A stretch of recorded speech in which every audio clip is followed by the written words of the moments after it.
I am a terrifying, sinister, evil spirit. Yet millions of ordinary people are actually worshipping me. They did not just build a grand palace for an evil god like me. They are also willingly sacrificing their own physical bodies to me as offerings. All of this is happening because I was bound to the great evil god system. As long as sacrifices keep coming, I will grow stronger. But the system, worried that I had absolutely no experience being an evil spirit for the first time, decided to hand me a novice gift pack. However, looking at the trash inside made me roll my eyes so hard. Is this really a gift pack? It is so incredibly stingy. Then, following the beginner tutorial, I clicked open the sacrifice panel, and a notification box instantly popped up. My current novice quest was to complete one simple sacrifice task, and the rewards were the bone summoning skill, some basic bone materials, and refined stones. Without hesitation, I threw all the raw materials from my starter pack straight into the altar. The very next second, I felt a massive wave of energy wrap around my spiritual form. The silver-white glow of the altar seemed to brighten up quite a bit. Right then, my level successfully rose to the ghostly shadow rank. I looked at the progress bar for my next upgrade and smiled.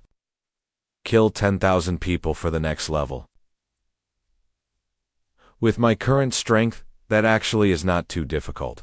I swiped across the panel and immediately unleashed my bone summoning skill. Right away, a skeletal soldier and a ball of green ghost fire materialized right in front of me. But before I could even examine them closely, I noticed some movement just outside my ghost domain. I swept my divine sense outward and saw a massive snake demon hunting down those fleeing villagers. The poor humans were completely exhausted from the chase, collapsing onto the ground in sheer despair. Among them, a young boy named Shitu was kneeling toward my altar, desperately muttering under his breath. He cried, "Great Immortal, I am willing to offer you my entire soul. Just please, save my mother." I completely ignored the little kid because my eyes were glued to that giant serpent. Wow, the flesh and blood energy in this snake is incredibly rich. With a single thought, I made my move. My two ghost servants materialized right in front of the giant snake. The moment the serpent saw my skeleton, its entire body began to shake uncontrollably, totally forgetting how to run. A split second later, the skeleton lunged forward and grabbed the snake's head. With a loud, sickening crack, the serpent's skull was crushed instantly, and its massive body slammed heavily to the ground.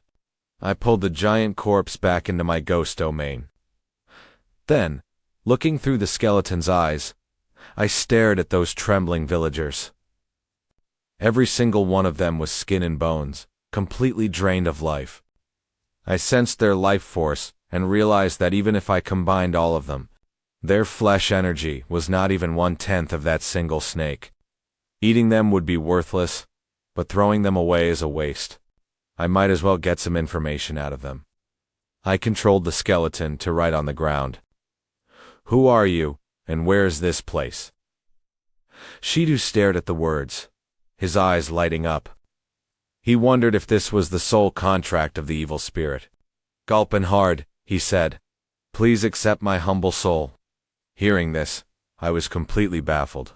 What kind of nonsense communication is this? Are we having a cross-server chat here? But looking at their miserable appearance, it suddenly clicked. This must be an ancient world. And these refugees are probably living a life worse than an apocalypse. It makes perfect sense that they cannot read. I let out a heavy sigh and thought, whatever. I will let them off the hook. After all, I am not some bloodthirsty, ultra-violent demon. Controlling the skeleton, I gently patted Shitao's hair and recalled both ghost servants back into my domain. I dismantled the giant snake's corpse and ended up getting 8 portions of common blood, 12 portions of common flesh, and 9 common souls. Next, I used the snake bones and refined blood to summon a bone serpent ghost. Feeling its power, I realized that a single common bone serpent was basically as strong as 3 of my skeletons. That is impressive. It looks like the strength of my ghost servants is directly tied to the quality of materials used. With that in mind, I opened up the lottery interface to see if I could pull a legendary gold reward. I closed my eyes and tapped the screen. The icons flashed rapidly before slowing down and landed right on a tombstone. Congratulations! You have unlocked the Living Dead dungeon. Instantly, a tombstone materialized right next to my altar. A small hint was carved into the corner, reading, "You can touch the dead stone to enter and explore this dungeon." Right as the lottery finished, a brand new side quest popped up. Explore the Living Dead dungeon. Exploration, progress, 0%. The rewards depend on how much you explore. I frowned at this quest description. This pocket dimension looks extremely dangerous. So I decided to send the bone serpent in first, to scout things out. The moment it stepped inside, the view completely blew my mind. It was a ruined, modern residential neighborhood, with all kinds of zombies wandering around the streets. After studying the area closely, I came up with one piece of good news and one piece of bad news. The bad news is that these zombies violently bite and tear apart any living thing. The good news is that my bone serpent is not alive. Suddenly, a brilliant idea flashed through my mind. Could I turn these zombies into crafting materials? No time like the present. I ordered the bone serpent to rip a zombie's head right off and drag it out of the portal. Then, my ghost fire floated over to dismantle the corpse piece by piece. Right away, the system chimed in. Obtain 0.9 common flesh, 0.1 common blood, and common bone materials, 0.9. This discovery made my eyes light up. It actually works. Doesn't that make this secret dungeon my personal infinite energy source?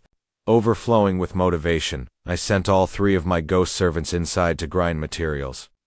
Meanwhile, back outside my ghost domain, the refugees were still frozen in place, barely daring to breathe.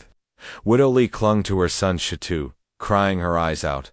She too patted his head, instantly realizing that he belonged to the master evil spirit now. He comforted his mother and decided to tell the others what happened. He told the other refugee elders, "I have already offered my soul to the Lord Evil Spirit. Not only did he protect us, but he also saved our lives." Instantly, the crowd erupted into a chaotic debate. They were still deeply terrified of the dark entity. So she too interrupted them, saying, "I know everyone is scared of him, but we cannot be ungrateful. Without him, we would be inside that snake demon's belly right now. Since he accepted my soul, he is my master." He then took off his amulet and placed it gently onto the altar, saying, "I do not have much to offer, so I will give this amulet to our master." He then knelt down before the altar. In the crowd, Zhang Dezhu had a sudden realization. If gods can protect mortals, and this evil spirit just saved us, then what is the difference between them? They are basically the same. After all, there are gods ruling over hell, and they govern the dead anyway. Another large man slapped his thigh and yelled, "Maybe the Lord in this graveyard is actually a god from the underworld." Hearing this, everyone else was instantly convinced. They all rushed to place their meager possessions on the altar and knelt down just like she. By the next morning, I had harvested over 200 pieces of materials. An amazing haul. I immediately used bone summoning to raise 6 more skeletons and another ghost fire, and sent all of them into the secret dungeon to gather resources, keeping only 1 skeleton and 1 wisp with me. Then, I opened the tutorial menu to accept the second novice quest. I ordered my 2 remaining ghost servants to leave my domain and collect some common timber. 2. Finish my second quest. But the moment we stepped outside, I spotted a pile of junk sitting on the altar. The refugees from last night were still hanging around, crowding around a crude stone pot they had scavenged from somewhere, boiling some food. Suddenly, someone spotted us. The skeletal messenger has appeared.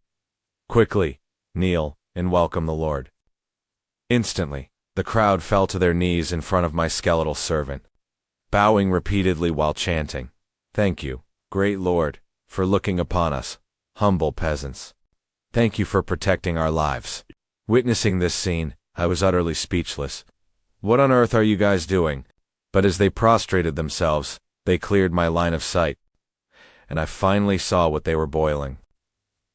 Inside a pot of murky water floated yellow leaves and a few dead beetles. It gave off a terribly bitter, fishy stench that almost made me gag. But then, my emotions grew complicated. These people were starving, yet they chose to offer their precious belongings to an evil spirit. Honestly, it made me feel a bit strange. As I was reflecting on this, the system suddenly interrupted me. "Congratulations on gaining 12 followers. Nurturing believers and raising emergency food supplies is a path every great evil god must walk. You are now one step closer to becoming a true evil deity." I raised an eyebrow at the notification. Well, since they are my followers now, it is completely reasonable for them to work as my laborers. Right, most of my skeletons and bone serpents are busy clearing out the secret dungeon, and I am desperately short on hands to chop trees and mine stone. Making up my mind, I browsed the shop list. Only 5 items were unlocked. I purchased 12 blood-inducing pills and 12 vitality pills, then handed them to the refugees. Staring at the foul-smelling pills, they hesitated to swallow them. Only she too did not doubt me for a single second. He tossed both pills right into his mouth. Seeing this, Zhongdazu grabbed his own pair and stuffed them in. Screw it. Still beats eating leaves and beetles. I was about to pass out from hunger anyway. The moment the pills went down, his stomach warmed up completely, and his weak legs stopped shaking. Before he could even finish speaking, his dry, straw-like hair began to grow rapidly, and his emaciated body visibly swelled with muscle. Clenching his fists in disbelief, he could feel raw power surging through his veins. Zhongdazu screamed in excitement, "A divine blessing. This is absolutely a miracle medicine." With those words, any remaining doubt vanished. The others scrambled to snatch their pills and gulped them down. For a moment, coughs and gasps of pure shock filled the air around the stone pot. Their saggy skin tightened up, and color returned to their hollow cheeks. But right at that moment, a golden, glowing phantom of a demonic blade manifested right over Shatu's head. As the blade swung, you could hear the distant clashing of heavy metal and furious, battle-worn roars. I stared at this scene in complete disbelief. Seriously, kid, what is up with you? How did taking a couple of basic pills trigger a cosmic phenomenon? Are you secretly the main character of this story? After a long time, the blade phantom above him slowly began to fade away. Shatu instinctively clenched his fists, his joints cracking like firecrackers. The boy who was once as thin as a twig now had veins bulging across his massive muscles. Looking exactly like a towering, refrigerator-built powerhouse. I checked their stats and discovered that their life force energy had absolutely skyrocketed. Now, each normal villager yielded 2 portions of blood energy. But this kid was on a whole different level. He alone was worth 6 portions. I made a quiet mental note of him and ordered the ghost fire to distribute tools to everyone. Once done, I had my skeleton throw a few heavy punches at a nearby tree. Within seconds, the massive tree collapsed, and the wisp smoothly floated forward to process the wood, yielding 1 portion of common timber. Only then did the dazed villagers snap back to reality. Shatu stepped forward and asked, "Lord, do you need us to cut down these trees?" I immediately made the skeleton give him a big thumbs up. This kid is really quick on the uptake. He knows how to take initiative. A perfect candidate for my labor force. The skeleton's approval gave Shidu a massive boost. He grabbed an axe and marched straight toward another tree. Seeing this, Zhang Dezu hoisted at his axe and yelled, "Leave it to me, my lord." Back in the day, I'm a pro at chopping trees. A villager yelled. The dark-skinned guy next to him chimed in, "Me." With those two leading, the others grabbed their tools and rushed the forest. Watching this scene, I was highly satisfied, energetic. Suddenly, I had all these prime pals doing my bidding. Those starting materials didn't go to waste. Next, I ordered my skeletons to harvest 5 trees and 5 boulders, planning to retrieve my iron ore from the ghost realm. Getting that ore would let me build the well and finish the next tutorial quest. But as I slipped back into my domain, a sharp, metallic screech sliced through the woods, followed by a series of loud cracks. There was Shitu, holding his axe, swinging it hard at a trunk. A sharp wave of energy sliced a whole patch of massive trees right down. He dropped the axe and stared at his hands, completely dazed. Is this really my power? Ever since he took my pill, a strange energy had been surging inside him. Even battle skills and cultivation methods were flashing in his mind. Old Man Zhao, the most experienced villager, immediately saw what was happening. Drawing key, projecting energy Shitu, you have stepped into the Shantaean realm. You are a cultivator, the villagers gasped. A cultivator? Did that mean Shitu was now like the gods in Baiyu City? Shitu's heart pounded with pure excitement. This had to be the Lord's doing. He gave me this power. Shitu dropped to his knees where my skeleton had just vanished. Thank you, Lord, for this divine gift. I will follow you forever. The others fell to their knees in awe. I, Li Dezu, will serve you for life. Me too. Meanwhile, I stepped out of the ghost realm with my iron ore, only to find everyone kowtowing again. I was speechless. Seriously. Can't we just chop trees in peace? I look away for 1 second, and they are back on their knees. I was ready to whip my little workhorses back to action, when I spotted a glowing green branch mixed into the lumber pile. I stared at it, and my system panel popped up.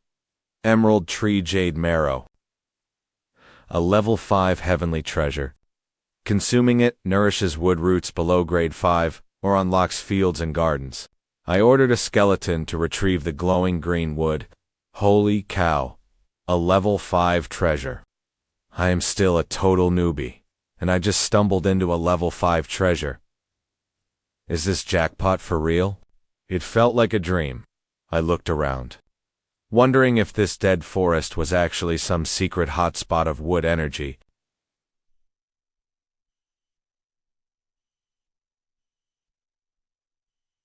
The Dead Man's Forest.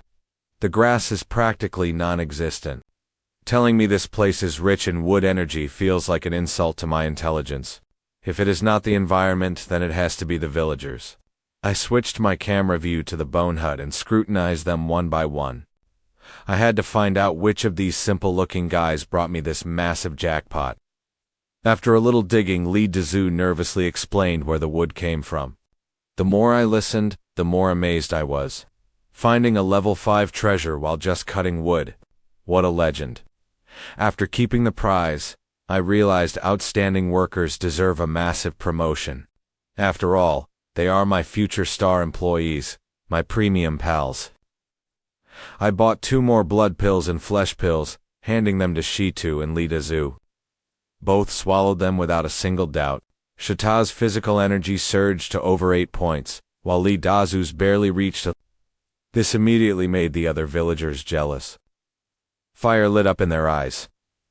They were determined to outwork everyone for my sake. Over the next 7 days, my wilderness expansion went into overdrive. My materials broke into 4 digits. I finished building the well, completed my second tutorial quest, and received 2 heaven-mending stones. Looking at their description, my eyes lit up. Talk about a wild card. These can substitute for any material below level 8. Next, I had the spirit field. With this, Crops would grow so fast I could harvest them daily, solving our food issues instantly. Plus, I could cultivate rare herbs. Totally worth it. I clicked build, and a plot of fertile soil materialized on the empty clearing. Right then, Li Dezhu ran up to offer me another treasure. I checked it out, and it was a level 3 blood-veined wood. I was impressed, even if it was lower tier than the emerald jade marrow. It proved this guy's luck was absolutely insane. With a wave of my hand, I rewarded him with another set of pills. He grinned from ear to ear, bragged to the crowd, and happily swallowed them. Right then, my quest panel flashed again. New quest. Monsters are targeting your free-range rations. Go to Shiding Village, display your divine wrath, and punish the thief.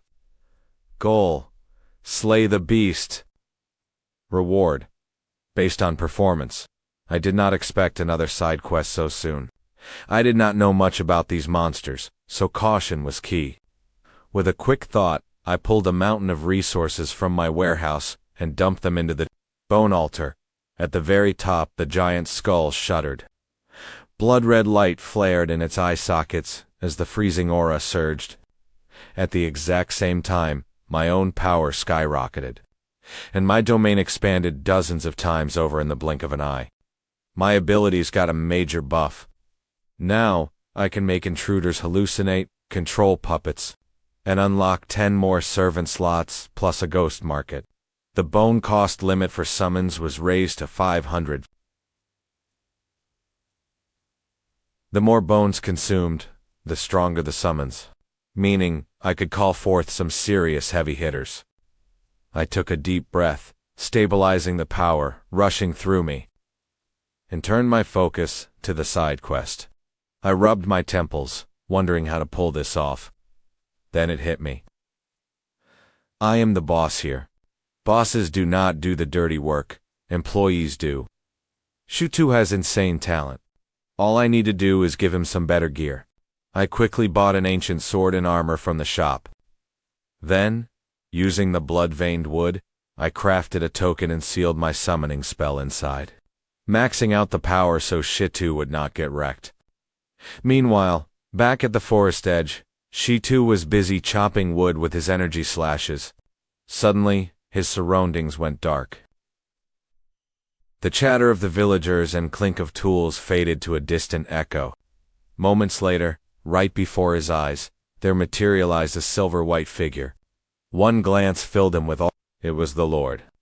He immediately fell to his knees, slamming his forehead against the ground. Greetings, Almighty God. I cleared my throat, trying to sound majestic and grand. Ahem, demons run wild across these lands. I foresee a dark shadow falling over Shiding Village. Yet, I pity mortal suffering. Are you willing to slay this evil in my name? Shita's eyes flashed with absolute determination. I will serve you to the death. The moment he spoke, the darkness swept away like a tide. Sunlight returned, and the villagers' chatter flooded back. Shitu remained kneeling, but now, a few items lay right beside him. He carefully tucked them away, then swallowed both pills. A wave of familiar warmth rushed through his veins, boosting his strength. He immediately relayed my instructions to the rest of his crew, leaving them absolutely stunned. Widow Li tearfully hugged him. Go slay those beasts! Do not embarrass our lord. If you come back missing a single hair, I will skin you alive myself. Shitu blinked back tears and nodded. I know, Mom. In the crowd, Li Dezhu stepped up. Shitu, I am strong. Let me come along and back you up. The dark-skinned guy chimed in right behind him. Me too. The three of them grabbed their weapons and hurried towards Shiding Village. They arrived in no time. The locals recognized them from the neighboring village and welcomed them. Shitu tried to warn them, but nobody bought it. After all, Shiding Village was currently under the protection of Baiyu City. Those city gods were incredibly powerful, so the locals assumed they were perfectly safe. But on their third day there, two young men came scrambling in panic straight to Lua's doorstep, screaming, "Uncle Liu, it is terrible. A snake demon snatched the Wu family kid. It is right under the old locust tree." Lua nearly wet himself in terror. He scrambled to gather the villagers, throwing the whole town into chaos. Armed with only hoes and knives, nobody dared go near the east side. While everyone panicked, Shitu and his crew geared up and rushed over. Right under the tree, a massive black snake, thick as a barrel, was coiled, its forked tongue flicked as it held the poor kid high in the air. The boy was turning purple, gasping for breath. The beast smugly prepared to swallow him. "Young humans really do taste the best," it hissed. "The boss brought a dozen of us. There are barely enough people here to share." Just then, Shitu arrived and roared, "Vile beast!" before charging like a bullet. The serpent snapped its head around, eyes blazing with fury. Another snack delivering itself. "This one looks nice and tough, so his meat must be extra chewy." The serpent lunged straight at Shitu. The watching villagers shrieked in horror, their hearts leaping into their throats. But the next second, everyone froze. Shitu did not back down. He lunged forward, swinging his ancient sword with a burst of razor-sharp energy. The serpent's head popped right off, rolling away. The entire crowd went dead silent. It took a long moment before someone finally squeaked, "That monster was as thick as a barrel." He took it down in one swing. That sword glow, he must be an immortal master, just like the city lords. Gasps of a rippled through the crowd. Their doubts vanished, replaced by absolute reverence. Under the locust tree, the heavy scent of snake blood drifted away on the wind, and Shitu tracked exactly where it was blowing. More faint rustling sounds crept toward Shitting Village. Instantly, the villagers relaxed, nerves tightened again. Someone looked up at the forest, turning pale. "What is that?" Through the dense forest, the brush shook violently as black snakes suddenly swarmed, surrounding the entire village. At the front of the pack, a giant serpent far thicker than the last one slithered out. His eyes locked onto Stone. "A mere lowly cultivator dares touch the men of Nif. I've ruled Huguang Ridge for years, and you're the first." Stone gripped his ancient sword, cold sweat drenching his back. This serpent's aura was far stronger. He could feel it clearly. This snake demon's flesh energy was at least 10 times his own. The beast sniffed Stone's scent. Such rich life force. Perfect to devour. Revenge and a feast all in one. With that, he whipped his tail. With a loud crash, half the village wall collapsed. Stone gritted his teeth, holding the ancient sword before him without backing down. "I have the protection of a god. Do you dare touch me?" Ni 41 roared with laughter, voice full of utter contempt. "There are no gods in this world. Just low-class monsters and ghosts. If I say you die, you die. Even the gods can't save you now." He bared his bloody maw, unleashing a foul gale right at Stone. At the same time, dozens of black snakes lunged at the villagers. Just as Stone was about to be swallowed whole, a sudden warmth radiated from his chest. The blood-carved wooden token flew out, hovering in the air with a faint silver glow. Instantly, an icy wind howled. Black death energy spilled from the token like ink in water, creeping along the ground. Watching this, Ni 41 instinctively felt a fatal threat. Yet he still tried to act tough. "What coward plays tricks here? I'll swallow you whole." The snake stretched his jaws to the limit, blasting a gale at Stone. But the moment it hit, the token's light, the wind was shattered. As the death energy touched the ground, a skeletal figure emerged from the glow. In an instant, Shidang village fell dead silent, as if paused. The serpent's roars stopped. The villagers' screams fell quiet.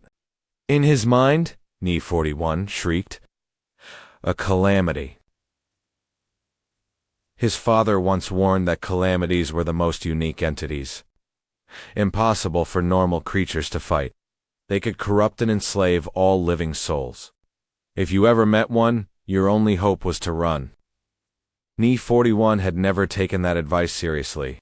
Only now did he realize kids really should listen to their fathers. Stripped of his arrogance, he coiled into a trembling ball. Meanwhile, over on the side, Li Dezhu and the dark-skinned man watched the skeleton appear. With sheer joy, they fell to their knees, shouting, "Greetings, Lord Deity." The villagers were stunned. Was this the god they spoke of?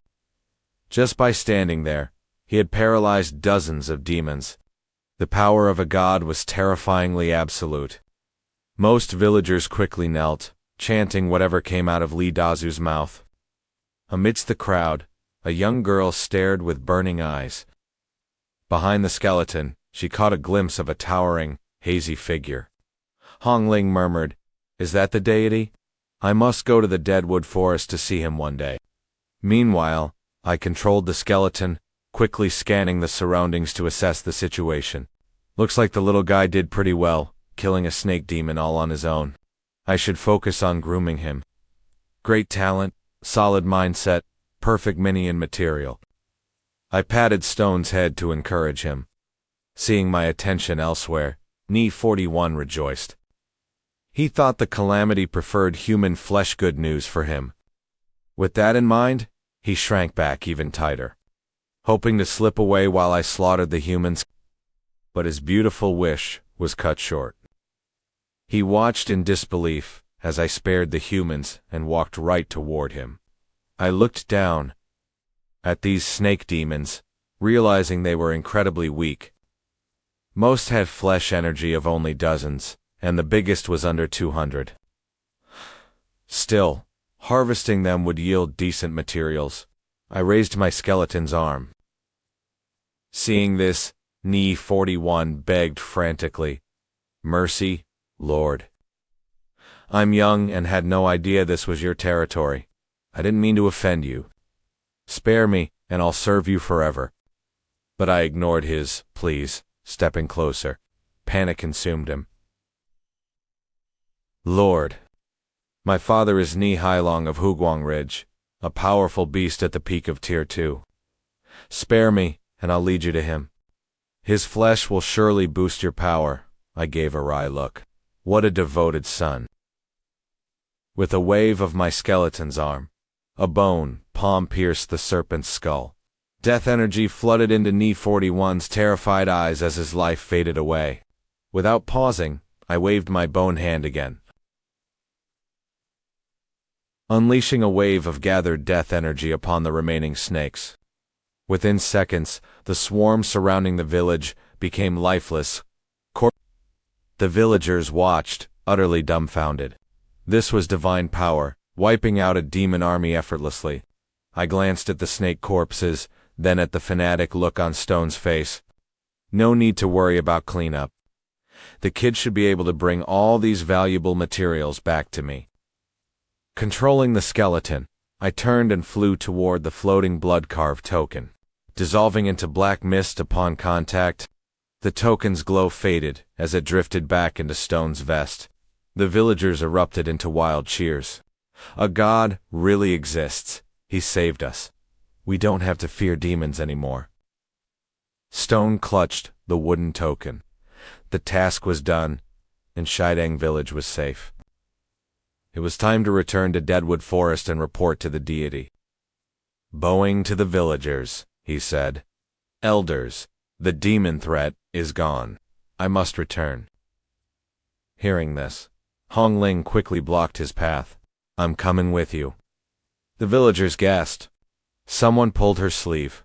"Are you crazy, Hongling? Aren't you joining the White Jade Sword Sect next year?" Once you learn their skills, you'll be an immortal master. You won't have to fear demons. But Hong Ling's father cut him off. She's not going there. The White Jade Immortal's protection is worthless. Only the Lord Deity's power is real. And I'm going with her to see him. Another villager stepped forward. Stone, I want to go to... Soon, more than half the village surrounded him. Take us with you, Stone. We want to worship the deity. Still, a small group refused to leave. Some still clung to the White Jade Immortal, while others couldn't bear to abandon their ancestral land. Seeing this, Li Dezhu smiled and patted Stone's shoulder. Looks like quite a few want to come with us. Let's not waste time and head out. We shouldn't keep the deity waiting. The dark-skinned man rushed forward. We need to carry these snake corpses too. We have plenty of hands, so everyone pitch in. At his call, the entire village sprang into action. Meanwhile, back in my domain, I immediately opened the building panel and clicked to construct the Gale Woodyard in the Wailing Mine. In the next instant, over 100 twisted trees erupted from the deadwood forest. Elsewhere, massive boulders shifted into a steep hill, its peak splitting open to form an entrance. Both unique buildings were successfully erected. A few days later, Stone returned with the villagers. I immediately collected my rewards, gaining a low-tier lottery ticket. In high spirits, I pocketed the ticket and turned my gaze to the newcomers. The earlier I assign them their roles, the sooner we start material production. I waved my hand, and dozens of blood-drawing and flesh-nourishing pills flew from my domain, landing in their hands. Yet, the villagers stared at the pills, terrified to try them. Only Hong Ling saw the envy in the eyes of the other villagers. After a brief pause, she turned to Stone. Is this the divine blessing you mentioned on the way? Stone nodded. Exactly. Eat it, it's good stuff. Hearing this, Hong Ling swallowed the foul-smelling pill. The others followed suit.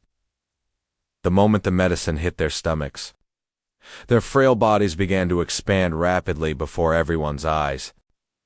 Hong Ling's reaction was the most dramatic. Beams of holy light pierced the dark clouds of Deadwood Forest, accompanied by the melodious chirping of birds. From my domain, I watched with interest. Another heavenly phenomenon? Are geniuses who trigger heavenly visions just common stock in this world? Who knew the little girl had such power? Since she's hypotential, she deserves some extra care. I exchanged for more pills for Hong Ling. She swallowed them, and her strength surged again. Vaguely, she felt a profound connection to cultivation and spiritual energy. Her eyes drifted to the white-robed figure floating in mid-air. She noticed that while the others were lost in the joy of their restored health, none of them noticed the figure hovering above. It seemed ordinary mortals couldn't perceive the deity, but she could, filling her with quiet joy. Sensing her gaze, I raised an eyebrow in surprise. You can see me? At my words, Hong Ling knelt without hesitation. Your talent is extraordinary, and your mind transcendent. You will surely become a powerhouse. Practice diligently and waste no time. Do not fail my command. Hong Ling bowed deeply. I will obey your decree, Lord. Rising, she looked at me eagerly. What can we do for you now? I didn't expect her to be so eager to work. I ordered the ghost fires to butcher a snake corpse, distributing dozens of portions of flesh. Eat your fill first. Once full, enter the woodyard and the mines. Just do your duty and try your best, I said. Honglin stared at me, completely dumbstruck. She couldn't believe a deity would let them eat their fill before working without demanding a quota. To her, a truly merciful god had finally appeared.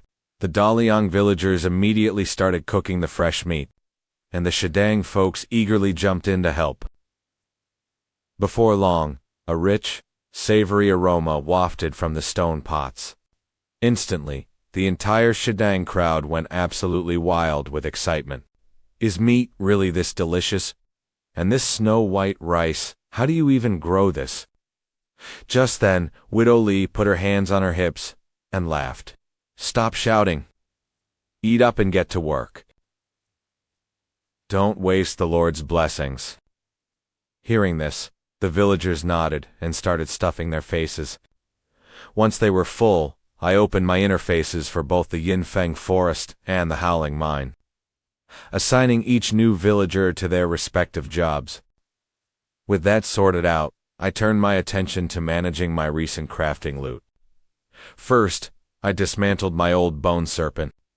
Using 49 pieces of snake bone and some golden thread, I summoned a brand new bone serpent servant. According to the material conversion ratio, this new summon possessed the raw strength of 1,000 ordinary bones. It was now my strongest fighter. Meanwhile, the shop unlocked a new item called the Plain Soul Pill. The other 5 products also upgraded to Tier 2.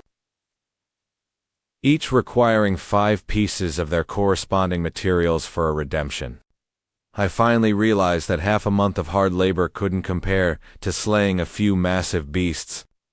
I needed to find a chance to wipe out the Huguang territory entirely. That should easily max out my sacrifice progress. I sat back and made a decision. I would let my followers rest for 2 days. Then, I would have the young prodigies lead the charge to demolish the snake demon's nest. With that plan set, I turned my gaze back to my Earth-grade gacha ticket and clicked draw. Countless high-grade items flashed before me, flashing in turn before stopping on a sinister-looking structure. Instantly, it materialized right next to the bone altar. A prompt popped up. Congratulations on unlocking the special building, the General Summoning Stage. Feature 1. 10,000 souls return, slowly boosting the dark forces in standard buildings. Feature 2. Bone Gate Command. By sacrificing a piece of a target's origin, you can temporarily control them.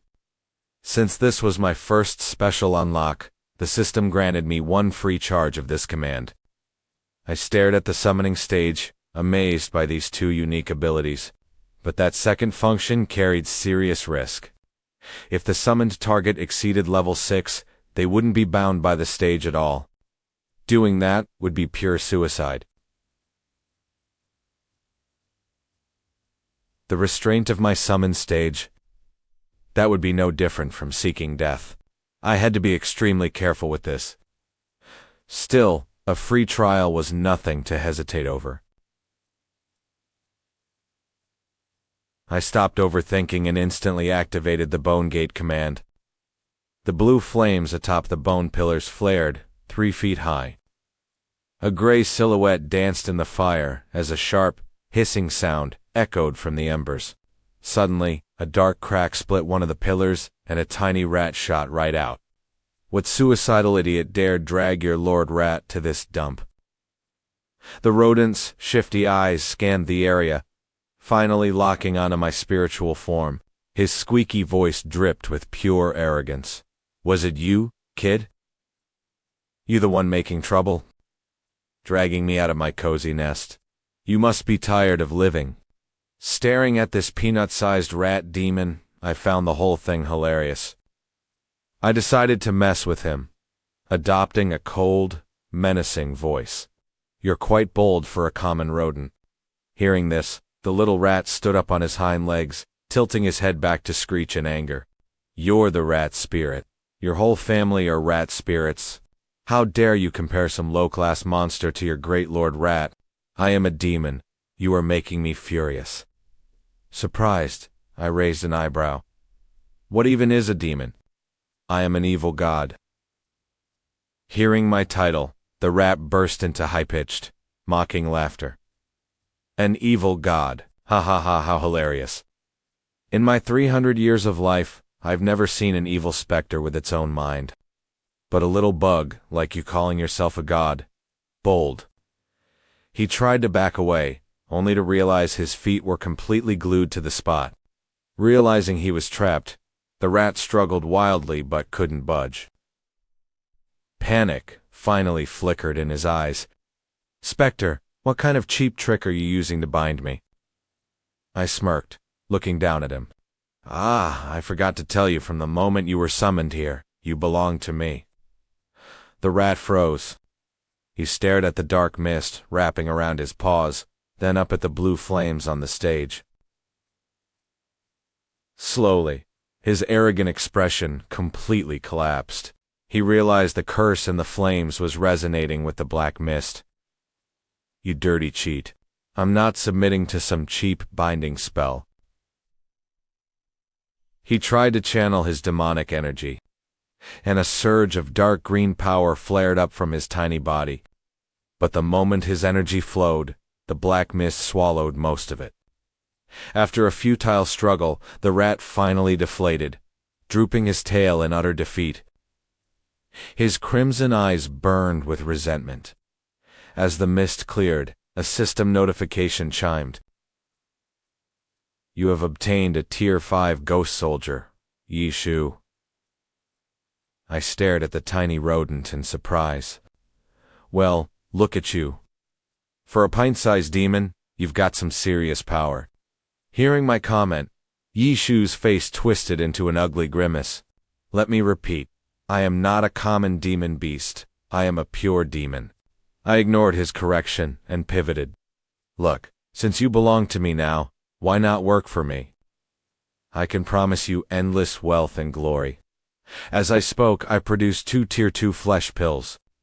Seeing them, Yishu immediately flopped onto his back. Want to order me around? No way. I'm just going to lie here, and there's nothing you can do about it. Cry about it. Facing this attitude, I didn't get angry. I never expected to tame a Tier 5 beast with just a couple of pills. I had to take it slow. If I couldn't make him work yet, using him for entertainment was fine. For the next 3 days, I relaxed in my ghost realm, watching the new villagers harvest materials. The steady growth of our warehouse stockpiles brought me deep satisfaction. Over these 3 days, Hongling fully displayed her management talent. Organizing resources and schedules for over 100 people flawlessly. Her smart scheduling saved me a lot of trouble. So I officially appointed her as the acting village chief. On the morning of the 4th day, I stepped out of the ghost realm to inspect the work. Near the forest farm, I felt something tugging at my leg. I looked down to find Yishu. His tail was drooping, but his tiny face still wore that same arrogant, defiant expression. I was dying of boredom in that crappy place. Lord Rat just came out for some fresh air. Got a problem with that. I smirked, but didn't push him away. As I continued my stroll, Yishu followed closely, darting his curious eyes all over the place. Suddenly, footsteps echoed from the distance. I looked over and saw 2 villagers tending the spiritual fields, hoes resting on their shoulders. When Yishu spotted them, a hostile gleam flashed in his crimson eyes. What? On my territory, there are actually other living creatures surviving. Saying that, dark green demonic energy began to swirl around him. But in the next split second, I pinned him down firmly. Furious, Yishu shrieked at me in rage. What kind of garbage are you to touch your Lord Rat? I will make you break out in horrific sores and rots straight to the bone. Hearing his voice, the 2 villagers turned pale and stumbled backward. The commotion quickly drew the attention of other nearby workers, who rushed over. They gathered around, whispering, "A rat that talks. It must be a spirit." Only the Lord's holy fields could turn a grain-stealing pest into a spirit. Their endless chatter made Yishu absolutely boil with rage. You bunch of low-class, lowly bugs. You are making me furious. Before he could spit out any more insults, Hongling quickly pushed through the crowd. Her eyes scanned the area, instantly catching the faint, white-robed silhouette of my form behind Yishu. She immediately knelt. "Greetings, my lord," she said.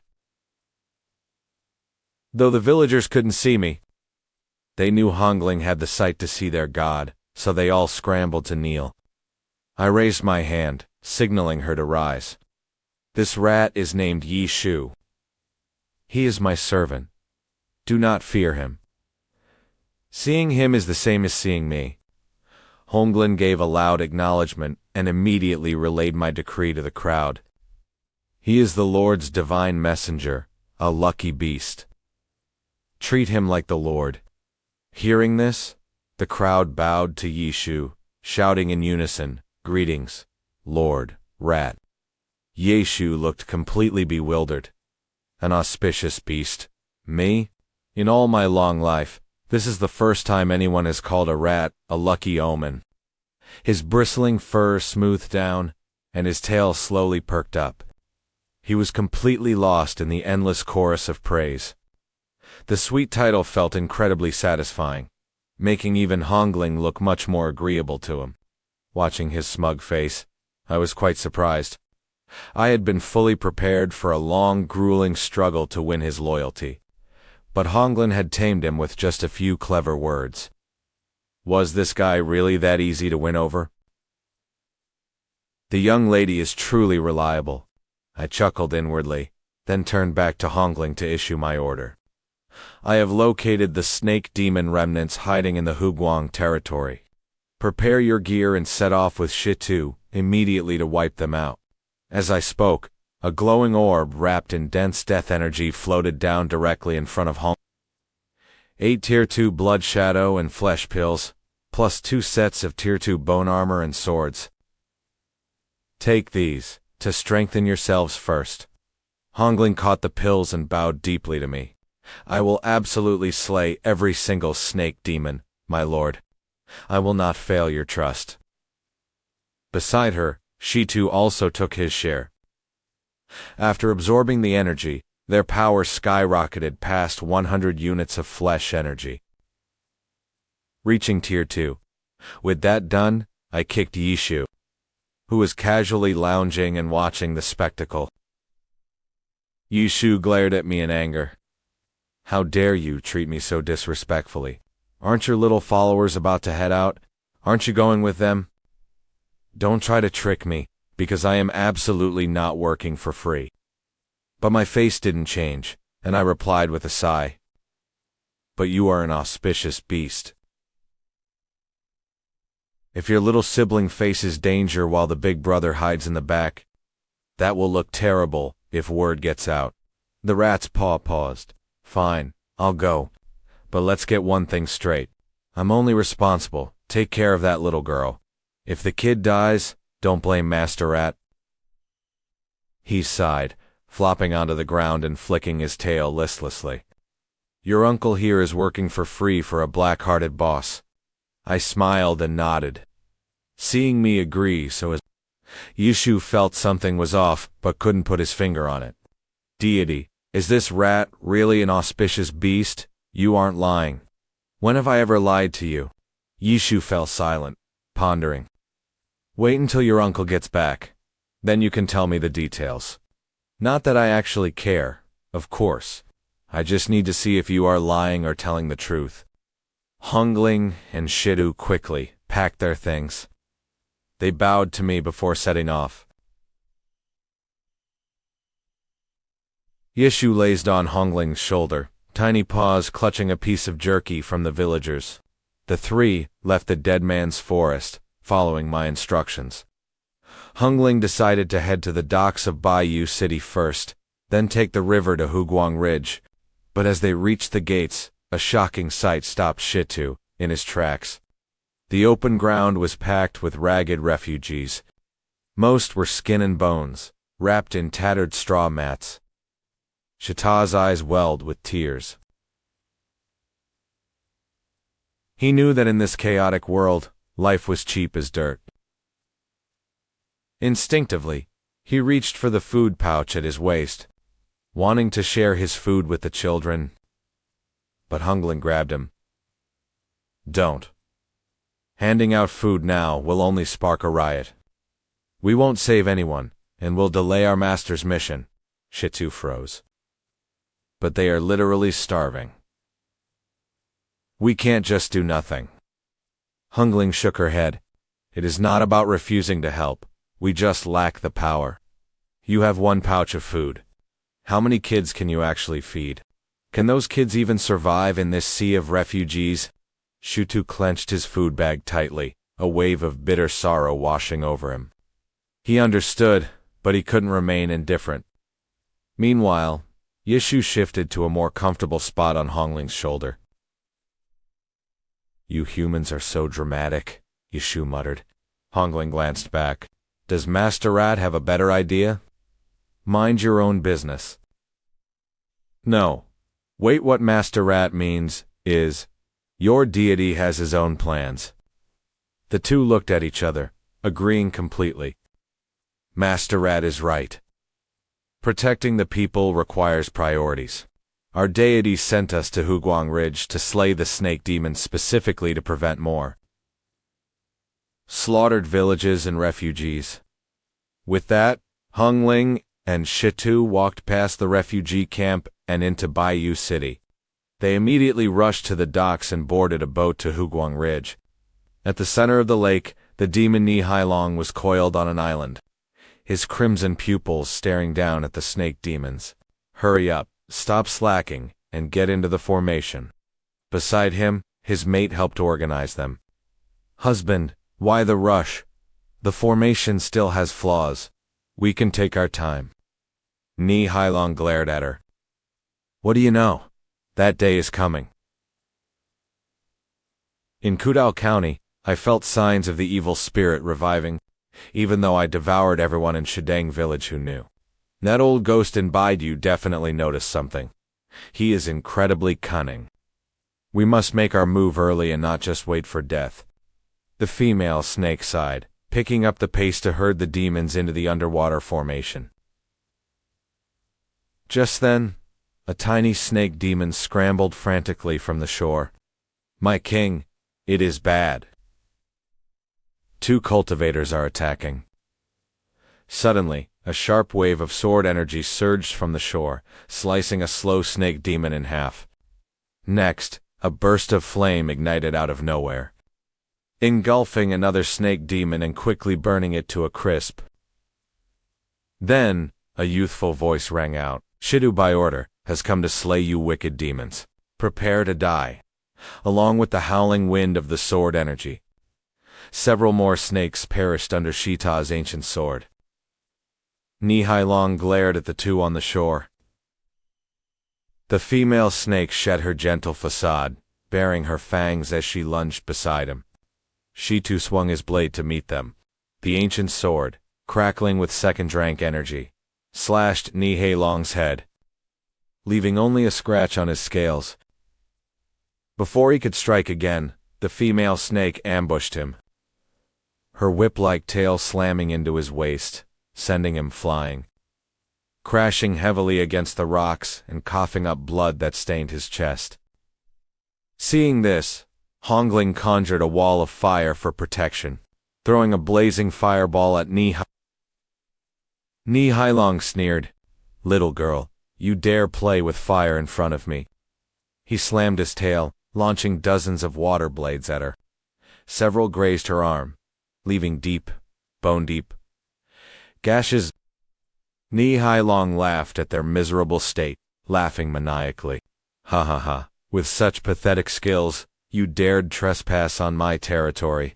How laughable. Since you delivered yourselves to my door, I will devour you both. A cultivator's flesh is a rare treat. Just at that moment, a soft sigh echoed. The blood-veined wooden token in Shito's pocket flew out, bursting with silver-white light as black death energy flooded the area. A skeleton stepped from the glow. Ni Hailong and his mate froze, their eyes filled with sheer terror. An evil spirit. A real evil spirit. Instantly, my ghost domain expanded, swallowing the entire lake as the sky plunged into darkness. I glanced at the wounded Shitu and Hongling, then walked over to the spectating Yishu, picking him up. Still lying there watching the show. Slacking off like this, is this how you protect your juniors? Yishu squealed, flailing his tiny limbs. How dare you? Unhand Master Rat. The girl just got a little scratch. She is not dead. If she were actually dying, you think Master Rat wouldn't step in? Seeing the floating, rat-like creature, Ni Hailong shivered. He had not even noticed there was a rat hiding nearby. Even worse, he couldn't sense the rat's rank or aura. This meant its strength far surpassed his, likely at least peak third rank. Ni Hailong grew desperate. Damn it, I have to activate it early. If I can break through to the third rank, I might have a chance to escape. Glancing at his mate, he cursed her as useless. Suddenly, Ni Hailong opened his massive maw and bit off half her body. Her remaining half writhed on the ground in agony. Meanwhile, the calm lake began to ripple and boil. A surge of bloody energy rose from the bottom, pouring continuously into Ni Hailong's body. As the bloody mist swirled, his internal energy skyrocketed, instantly crossing 10,000 units of flesh energy to reach the third rank. Ni Hailong glared at the skeleton and Yishu, a crazed grin spreading across his face. So what if you are an evil spirit? Today, all of you bastards are going to die, I frowned. Annoying. Grabbing Yishu by his hind leg, I hurled him straight at Ni Hailong. Go pick up! The moment Yishu was thrown, he let out an incredulous shriek, though there was no hint of panic. He quickly adjusted his position mid-air, transforming into a streak of dark green light shooting straight at Ni Hailong, while Ni Hailong was basking in the joy of reaching the third rank. A sharp pain pierced his forehead. A 2-inch wide bloody hole pierced the giant snake's skull, blood and brain matter gushing out. How is this possible? Before he could finish, Ni Hailong's massive body crashed to the ground. Lifeless. Landing on his feet, Yishu squatting to frantically clean his blood-soaked fur. He spat onto the ground. Damn it, that stinks! Master Rat is disgusted. Meanwhile, I stood in place, controlling the skeleton to step forward and lift the heavily injured Shitu and Hongling. I pulled out 2 pills, slipping one into the unconscious Shita's mouth. As the medicine went down, color returned to his pale face. Hongling, still conscious, took her pill, a sudden wave of sorrow, bringing tears to her eyes. I gently patted her head, my tone reassuring. Don't worry, you are safe. The touch instantly calmed Hongling. She looked up at me, the bitterness in her heart fading away. Now that Ni Hailong was dead, the few remaining snake demons didn't dare move, and were easily harvested by the skeleton. I detected a faint trace of bloody energy at the lake's bottom, and frowned. Yishu curled his lip. The 9-clan blood talisman array. Sacrificing kin to extract energy. What a outdated formation. Only an idiot like Ni Hailong would treasure it. Go break it. Yishu instantly bristled at my command, ordering Master Rat around again. But then he heard, I added, I'll treat you to garlic braised snake, steamed snake fillets, and crispy salt and pepper snake chops when we get back. His face lit up. You better not lie to this rat. Before his voice faded, Yishu dived into the lake. A moment later, the lake shook violently. Hundreds of snake demon corpses floated to the surface, including a mutant white snake with faint pink eyes. As soon as she was freed, she rolled on the water and transformed into a white-haired, pink-eyed girl. Kneeling on the water, she cried, This little demon, Nij, thanks the Immortal Master for saving my life. Looking at her, I felt surprised. This white snake could take human form and lacked any blood. Instead, she possessed a pure spiritual energy, unique to human cultivators. Yishu scurried over, his eyes gleaming as he stared at her. She is a spirit beast. She doesn't devour flesh. She only refines spiritual ki. A second-rank spirit beast can shapeshift. Her meat must be incredibly nourishing. Hearing this, the white snake trembled even harder. I pondered for a moment, thinking about bringing this shiny Pokemon back to see if she could work. If she did well, I'd keep her. If not, butchering her for meat wouldn't be a loss. With that, my gaze swept over. Ni Hailong committed heinous crimes, slaughtering villages and sacrificing kin. His sins are unforgivable. I am the White Bone God, protector of humanity, and I have come to slay demons. Since you have not committed evil and have only recently gained intelligence, I will spare you. I allow you to redeem yourself by serving me. Hearing this, Jawol didn't hesitate, bowing deeply. Ni Chao pledged his eternal loyalty to me. Seeing this, the surviving little black snakes wriggled enviously, staring up at me with pleading eyes, hoping to be spared too. Lord, we are not evil either, they pleaded. We want to serve humans. I glanced at them. If you want to submit, follow me. The little black snakes nodded and wagged their tails in joy. Ni Shao, you will carry Hongling and Shitu, I commanded, before turning to the other snakes. The rest of you, clean up the battlefield and haul these corpses to the dead man's forest. He immediately transformed back into a massive white snake, carefully lifting Shitu and Hong. The other snakes grabbed the corpses, to even fighting over who got to carry the boss. It was a bizarre sight. Watching this, Yishu snorted. Pathetic. You are getting soft. Protecting humans is one thing, but why keep these weak demons? I shot him a glare. It is called recycling resources. Got a problem? They can mine ore and chop wood back home. The rat's red eyes lit up, and he nodded. Smart. You, evil spirits, really are heartless.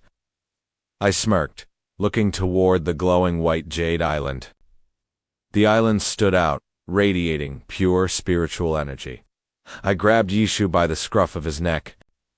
Still licking his paw, his body went stiff. He knew that look. Then, my voice came like a demon. Yishu, go bring that white jade island back to me. Are you kidding?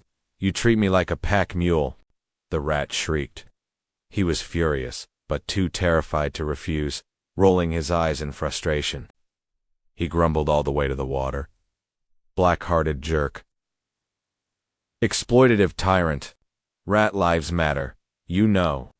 He opened his mouth wide and inhaled sharply, pulling the massive white jade island right out of the lake. He literally ripped it from its foundation. Just then, a system notification popped up. Blood jade. A tier for treasure. Perfect for cultivation. Inside lay blood jade marrow, a rare tier 6 resource. Consuming it directly would massively boost my physical energy.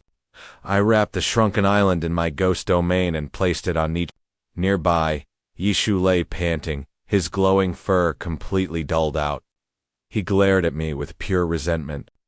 But seeing that I exploit everyone equally seemed to comfort him. As night fell on our journey back, my brow furrowed. I caught a strange scent in the air. A scent of death. Another evil spirit. Fascinating. I stretched out my divine sense and spotted a dark shadow lurking inside a cargo ship at the dock. I smiled, ordering Shitu and Hongling to investigate. They went to slay the ghost. Ni Chao will drop them off, bid them farewell, and swam toward the dead man's forest with our loot. I stayed behind, tailing the duo from a distance with Yishu on my shoulder. The rat stayed completely still. Shitu and Hongling met with the ship owner, Wang Ah, who already knew about the haunting. He gladly let them handle it. As midnight approached, a thick mist crept over the river. Footsteps echoed on the deck. Hongling channeled her energy, summoning a flame fox in her palm. She cautiously pushed open the cabin door. Standing at the bow was a paper effigy with a crudely drawn face. Its mouth was twisted into an eerie grin. Holding a fire talisman, Hongling snapped, What kind of monster are you? The effigy did not speak. Its head simply spun a full 180 degrees. She threw the talisman. The effigy stood still as the flames caught, but its dark energy instantly snuffed the fire out. She too rushed from the cabin, swinging his bone spear to slice it in half. Hongling hurled more talismans, engulfing the effigy in a blazing inferno. Yet it stood completely still, like a dummy. Inside the cabin, Wang peeked through the open door, trembling with absolute fear. Has the fire lit up the paper face? Wang shrieked in terror. That is my brother's face, Hongling gasped. Instantly, the effigy's head snapped toward the cabin, and Wang collapsed to the floor. Two bursts of death energy shot out. One targeted Hongling, while the other wrapped around Wang. The moment it touched him, his skin turned a pale, paper-like white. He screamed, thrashing wildly. Hongling threw another talisman to block it. Standing on the cabin roof, I simply reached out and clenched my fist. An invisible force choked the death energy, making it vanish in an instant. The paper effigy crumbled to ash. But I did not look at it. My eyes were fixed on the river. The dark force had escaped, sinking deep into the water. I expanded my ghost domain. I plunged deep into the water, following the trail of dark energy. At the bottom, standing upright in the thick mud, were thousands of paper effigies. Suddenly, every single head snapped around to face me. They grinned up at me. I clenched my hand, and the entire army of paper dolls imploded into shreds, dissolving into the river mud. Detracting my domain, I looked toward an ancient structure nearby. The rat was still lounging on my shoulder. Find anything good down there, or are you just playing in the mud? Not sure, I replied. There are only paper dolls in a sunken shrine. The death energy is heavy. It feels off.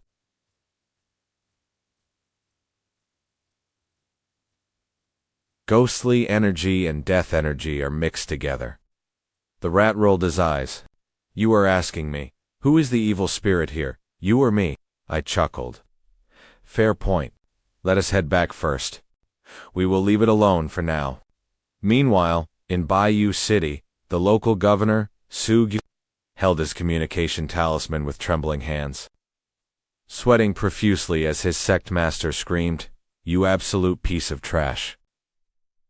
The Immortal's grand feast is near, and you let the tribute offerings burn to ash. Do you want to die? Su Juan trembled. Forgive me, sect master. I have no idea how they burned up in an instant. But his master did not care about excuses. He wanted results. Su Guiwan quickly proposed. There are refugees outside the city walls. Can we sacrifice them to feed the river-guarding general instead? Refugees do not have enough flesh. Figure something else out. I want new offerings in 3 days. If you fail the Immortal, you know the price. Su Guiwan swallowed hard. Yes, right away. How is the target? The master demanded. Su Juan reassured him. Everything is on track. Her life force is failing fast. Her physical energy is leaking out. She will make a perfect vessel soon. Excellent. Watch her closely, the master replied, sounding pleased. When this succeeds, the Immortal will reward you. The transmission cut off. Su Guan immediately summoned his trusted guards to the room. Where's Jian Wishwang? He barked. His men looked at each other in confusion. Sir, we have not seen the master since the city gate incident. We assumed you sent him away. Su Guan raged, veins popping on his forehead.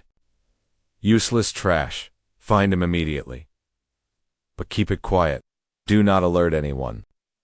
Meanwhile, back in the dead man's forest, I returned to my domain. Ni Chao and his snakes were waiting obediently at the border. I summoned my ghost fires to haul their heavy cargo into the ghost domain for dismantling.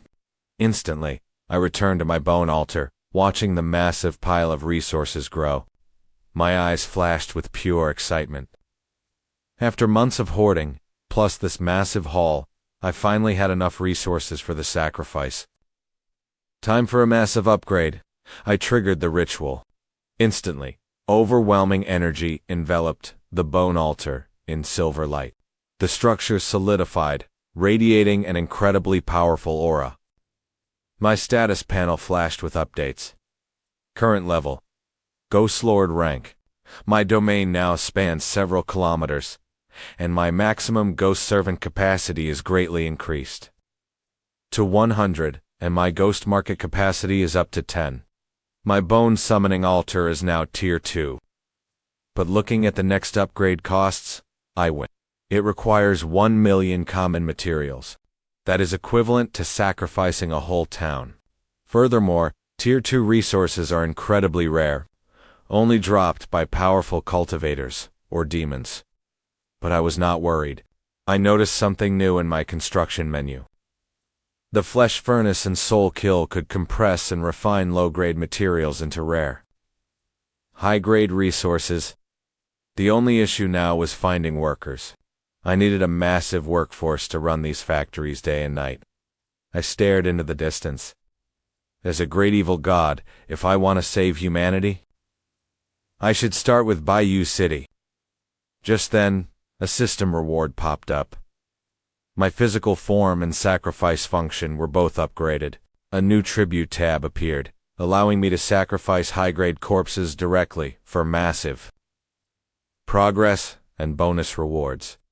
Eager to test this, I grabbed the massive serpent corpse of the demon boss, Niha, and threw it onto the altar.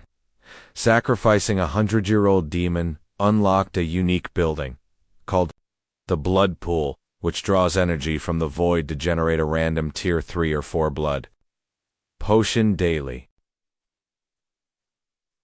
My eyes lit up in delight. Not bad at all.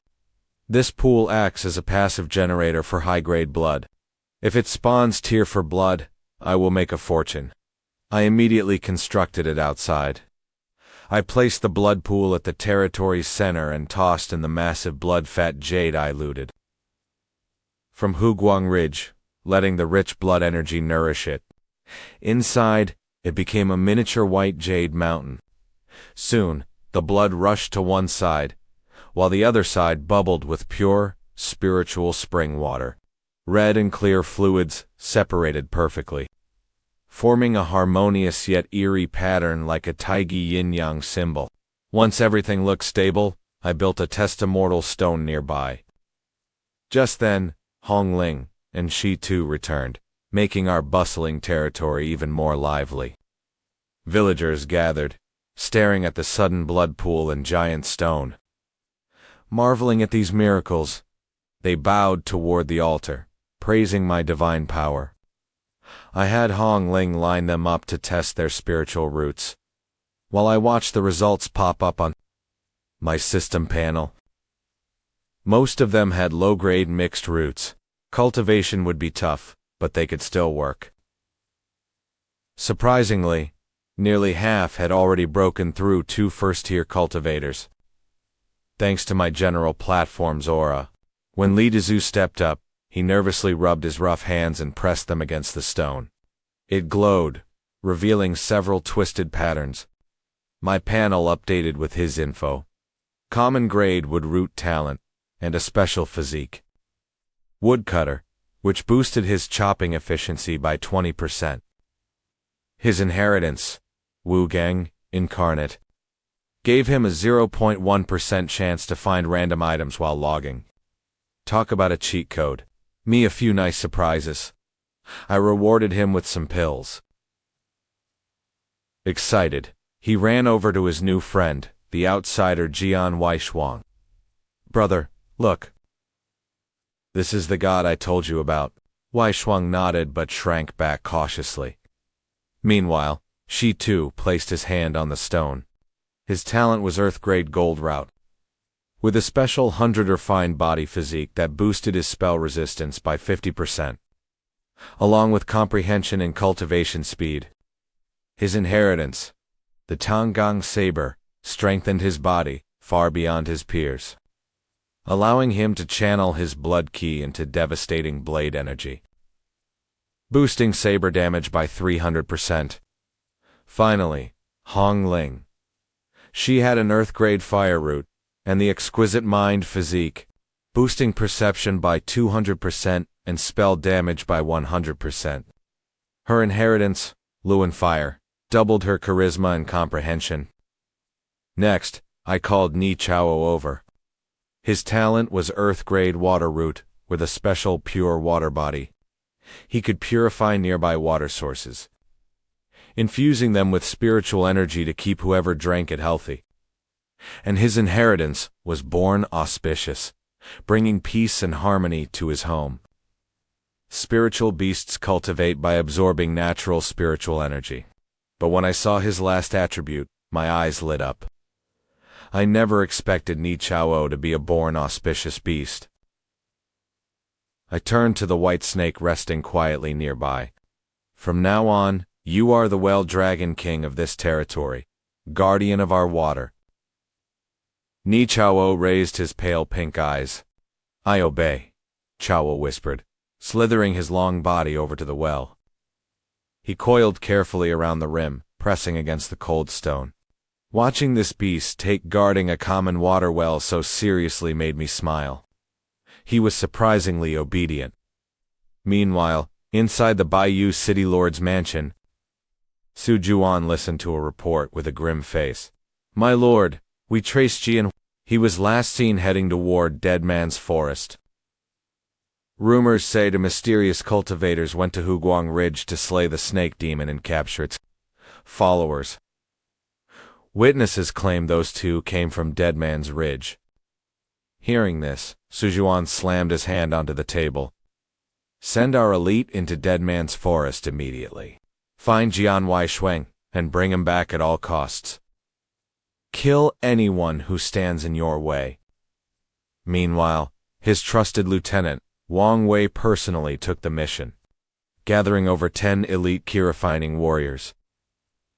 They marched aggressively toward Dead Man's Ridge. The moment they crossed the border, an icy chill hit them, making Wang Wei tighten his grip on his sword hilt. This place was crawling with evil. But as they pushed deeper, they heard the bizarre sound of villagers chatting and laughing. Disgust and suspicion flashed in Wang Wei's eyes. They must be brainwashed puppets of the demons. Just then, his eyes caught a figure in the corner. It was Jian. Relieved, Wang Wei signaled his subordinate, Tang Dao, who stepped forward. To Waish, senior brother, the grand ceremony's close. The sect is busy, so you should return to Baiyu City with us. Already feeling like a burden here. Waishuang nodded silently. But as he turned, Widow Li grabbed his sleeve. Young man, you are still pale and injured. How can you leave? Rest 2 more days. She glared at Wang Wei's men. Are you blind? Can't you see he is not fully healed yet? Wang Wei stepped forward, his spiritual energy exploding and forcing Widow Li back. Insolent! You brainwashed peasants dare block my way? Down on your knees. He thrust 2 fingers forward, launching a bolt of white sword energy straight at her knees. Waishuang's pupils shrank. Instinctively, he swung his massive greatsword, shielding her just in time. The blast slammed against his heavy blade. Wang Wei laughed in fury. Jian Waishuang, a useless cripple like you, dares oppose me. The very foundation of our sect is to destroy demons, yet you protect these demon puppets. You are an absolute disgrace to our sect. Gritting his teeth, Waishuang poured every drop of his remaining spiritual energy into his sword, making it glow. As he blocked, another loud explosion rang out. The greatsword was knocked aside, and raw sword ki slammed into Waishuang's chest, sending him crashing down. The shockwave scraped Widow Li too. Right at that critical second, an angry roar boomed like thunder. "Stop!" A shadow blurred into the fray. Before Wang Wei could even react, an overwhelming force slammed into his chest. He spat blood, flying backward and snapping a thick tree before crashing to the dirt. Struggling to look up, he saw a young man clad in bone-white armor, slowly pulling back his fist. Wang Wei's face paled. A third-tier master. How could this evil nest have someone so young and powerful? Shi Tu's expression was icy. Without a single word, he lunged at the guards. Within seconds, the dozen elite guards were on the ground, screaming in pain.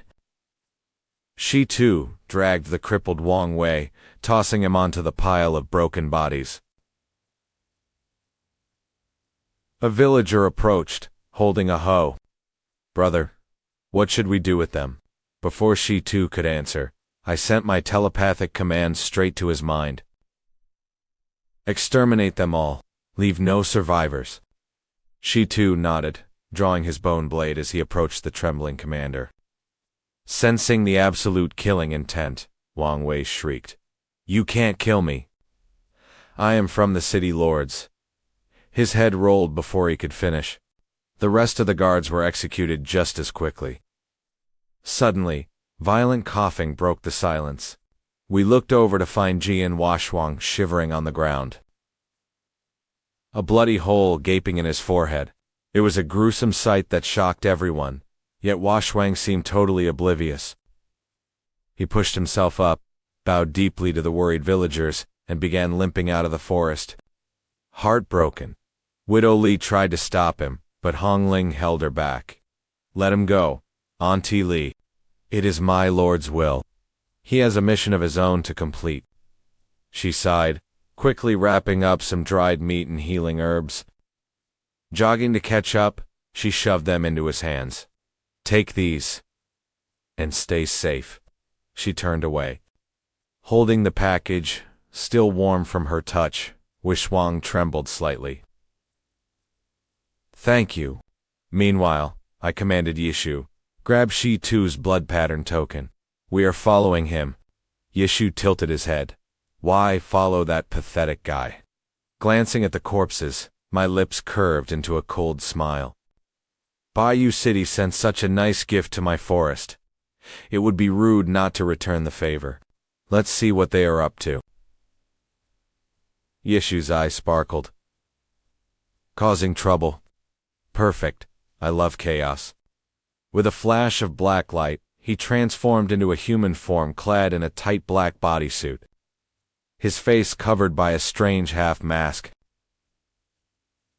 We tracked Wishwang from a distance. Moving incredibly slowly, he never noticed us. As we approached Baiyu City's border, I noticed the refugee crowds had drastically thinned since the last visit. Right at the city gates, 3 Sword Sect disciples cornered One shoved him hard, and caught completely off guard. The exhausted warrior stumbled backward. The disciples sneered at his weakness, spitting in his face. "Useless, trash. The grand ceremony is days away, and we are working to the bone. Yet you vanish, getting us punished for your failure." Fuming, the disciple kicked Washwang's shin. Wishwang groaned, his body shaking as cold sweat broke out on his forehead. But he gritted his teeth and stood his ground. "Shut up," the head disciple sneered, glaring at him. "Still clutching that broken sword. Do you even deserve to hold one anymore?" He reached out, trying to snatch the giant blade. "Using a forbidden technique for a few ant-like mortals, and look at you now ruin cultivation. A total wreck. Aren't you the biggest joke in our sect's history?" Meanwhile, hidden in the shadows, I nudged Yishu. "Help him out." Yishu pointed to himself. "Me? Help him. What's in it for you? In this savage world, power is everything." He threw his away. "Pure stupidity." "Why pity him?" I chuckled. "No real benefit, honestly." "Then why are you sending Lord Rat?" "I was just watching." I looked at his silent, enduring figure inside. I couldn't do what he did, but I respect a true martyr. Kindness has a price. It was his choice, and he must bear the consequences. I paused, pulling out a small medicine vial. Go. Take these 2 pills to him. Tell him a martyr should never regret his choices. Yishu stared at me for a long time. Finally, he muttered, "You are strange. For an evil spirit, you are truly bizarre." With that, Yishu blurred, appearing at the city gate like a phantom. "What is all this noise? You trash are disturbing my peace." Before the 3 Sword Sect disciples could even track his movement, they felt an irresistible force strike them. Their faces stung from several hard slaps, and they tumbled to the dirt. Shocked and furious, they couldn't read this black-robed figure.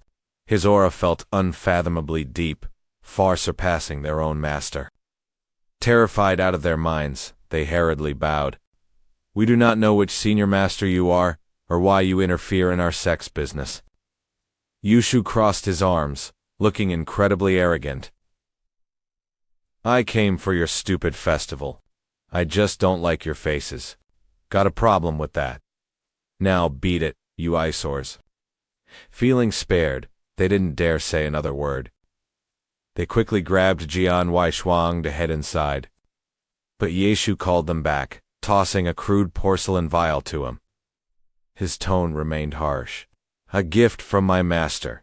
He says you chose this path, so don't fucking regret it." With that, Yishu vanished. At that moment, I wasn't paying much attention to the city gate. Instead, I was watching another spot outside Whitejade City. A group from the city lord's estate and some guards appeared among the refugees. Several half-dead refugees who had been lying on straw mats suddenly scrambled up with surprising speed. Hope flickered in their eyes. The surrounding refugees swarmed forward like a rising tide, crowding them. "The lords are here. Is it our turn today?" The crowd buzzed with chatter, and their voices reached my ears. A tall, thin man tugged his friend's sleeve. "I told you the city lord is a living Buddha. First, the free porridge. Now they're hiring to expand the city. Once we're in, we'll be real citizens. This is a massive blessing." The man beside him looked just as eager. Meanwhile, the head official from the estate barked orders at his men. "What are you standing around for? Keep order. No old, weak, or sick. Only strong young men. Hurry up." The guards obeyed, roughly shoving the crowd back. Soon, about 100 fit young men were selected. Their faces were a mix of confusion and hope for a new life. The official scanned them, seemingly satisfied, and waved his hand to lead them away. Meanwhile, I hid with Yishu inside my ghost realm, recalling a recent report from Hong Ling. "My lord, countless refugees have gathered outside Whitejade City. Their homes were destroyed by demons. They have no food or clothes. If you need manpower, they will risk their lives for you, for just a bit of food." I had planned to have Hong Ling and she to handle this soon. But I didn't expect the city lord to beat us to it. I whispered to Yishu, "Follow them." We trailed them to a riverbank where a medium-sized cargo ship was moored. The guards impatiently barked at the refugees. "Get on the boat." "What are you waiting for?" The refugees stared at the ship and the muddy water, looking uneasy. But under the guards' shouts, they filed onto the gangplank. Just then, the head official pulled out a thick stack of blank papers, forcing every refugee to leave a thumbprint. Yishu sniffed the air and pinched his nose in disgust. "Death, energy. It's faint, but an evil spirit's aura is definitely on those papers." I nodded, surprised to find that the entity in the river was connected to Whitejade City. I wondered if this was the city lord's own scheme or ordered by the Sword Sect. Honestly, my impression of the sect wasn't bad. They protected the people and produced someone as upright as Jian Waishuang. Once the refugees boarded, the ship set sail. I frowned, sensing a dark conspiracy. "Follow them." Let's pay this river spirit a visit, Yishu grumbled. Can't you evil spirits settle your own damn business? Don't worry, Lord Rat is on it. I just leveled up and I'm terrifyingly strong now. He is nothing compared to me. Meanwhile, the ship drifted downstream. The official and his core henchmen stood by the shore, whispering about how to celebrate once they returned. But Yishu was hiding in the shadows. With a mere thought, a colorless, odorless plague mist slipped into their noses. The official's throat itched, and he coughed. To his horror, large pustules bubbled up on his hands as his skin blackened and rotted before his eyes. Before he could scream, he and his managers collapsed, dead on the spot. At that moment, Yishu reappeared by my side, dusting off his hands. Done. Those weaklings weren't even worth Lord Rat's time. I kept my eyes glued to the ship, giving him a distracted, half-hearted thumbs up. You're the best, Rat. As the ship sailed deeper, the fog thickened, carrying a faint stench of rot and an unsettling chill. My chest tightened. Ghostly energy and death energy.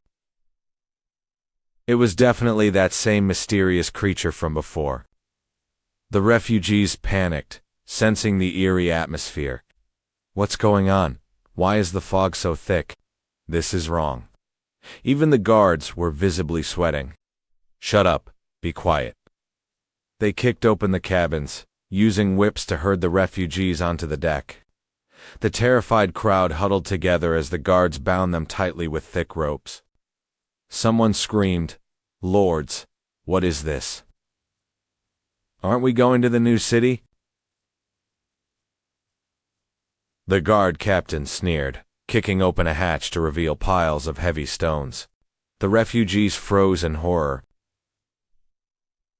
They hauled out the stones, tying them to the refugees' waists. Exactly. We're sending you to build the foundations. Now, jump, or get kicked in. Meanwhile, watching from the bank, I ordered Yishu go save them. Yishu slipped behind the captain, snapping his neck instantly. The remaining guards paled in terror. Who's there? Has the river god manifested? Yishu didn't bother to reply. A wave of dark green plague energy erupted from him, dissolving the remaining guards in seconds. The ropes melted away under his demonic power, leaving the refugees completely unharmed. They stared at the dissolving bodies and the terrifying, black-clothed figure. Their relief was instantly swallowed by sheer panic and screaming. Yishu roared, "Shut up!" Instantly, all noise died down.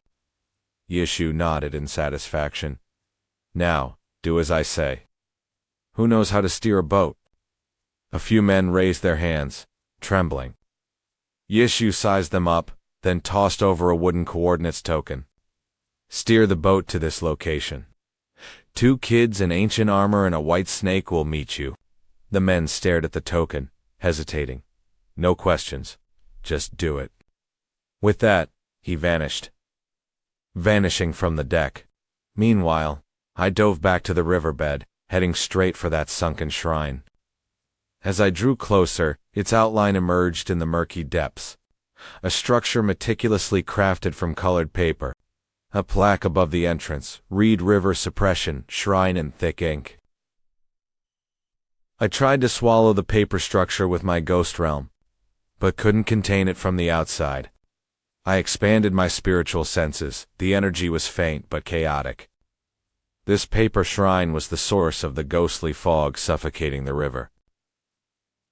Armed with that knowledge, I stepped right through the open paper mush doors. Instantly, my surroundings shifted. The freezing water and thick silt vanished. A bright sun appeared overhead, and the ground beneath my feet turned to solid stone. The paper illusions transforming into a real temple. People bustled about in a vibrant, incense-filled temple. A kind-looking old man in ancient robes approached, bowing deeply to me. "Has this pilgrim come to offer incense and pray?" I sized him up. The old man didn't answer. I unleashed my ghost realm, binding him in place with invisible chains. Yet, his kind smile remained frozen, repeating like a broken record. Has this pilgrim come to offer incense and pray? I understood. A puppet. Just like my bone ghosts, he was controlled by the evil spirit. I expanded my ghost realm to the limit, unleashing death energy to instantly disperse the energy, sustaining him. His body dissolved. Instantly, every single pilgrim inside and outside the shrine froze. They slowly turned their heads toward me. Pilgrim, please offer incense. They took stiff, mechanical steps, slowly closing in on me from all sides. I quickly condensed my ghost realm and unleashed a massive burst of death energy. The moment they touched the shock wave, the illusion shattered, dissolving into a flurry of colorful confetti. The grand temple peeled away, exposing the paper-crafted shrine on the riverbed. Right in the center, a blurry statue loomed before me. Under the lingering death energy, the statue revealed its true form. A suit of armor folded from thick paper. Black iron chains bound it tightly, completely covered in yellow talismans right before my eyes. This confirmed my suspicions. The city lord could never pull this off. It had to be the work of the Baiyu Sword Sect, feeding mortals to an evil entity, then locking it away. What are they trying to scheme from this monster?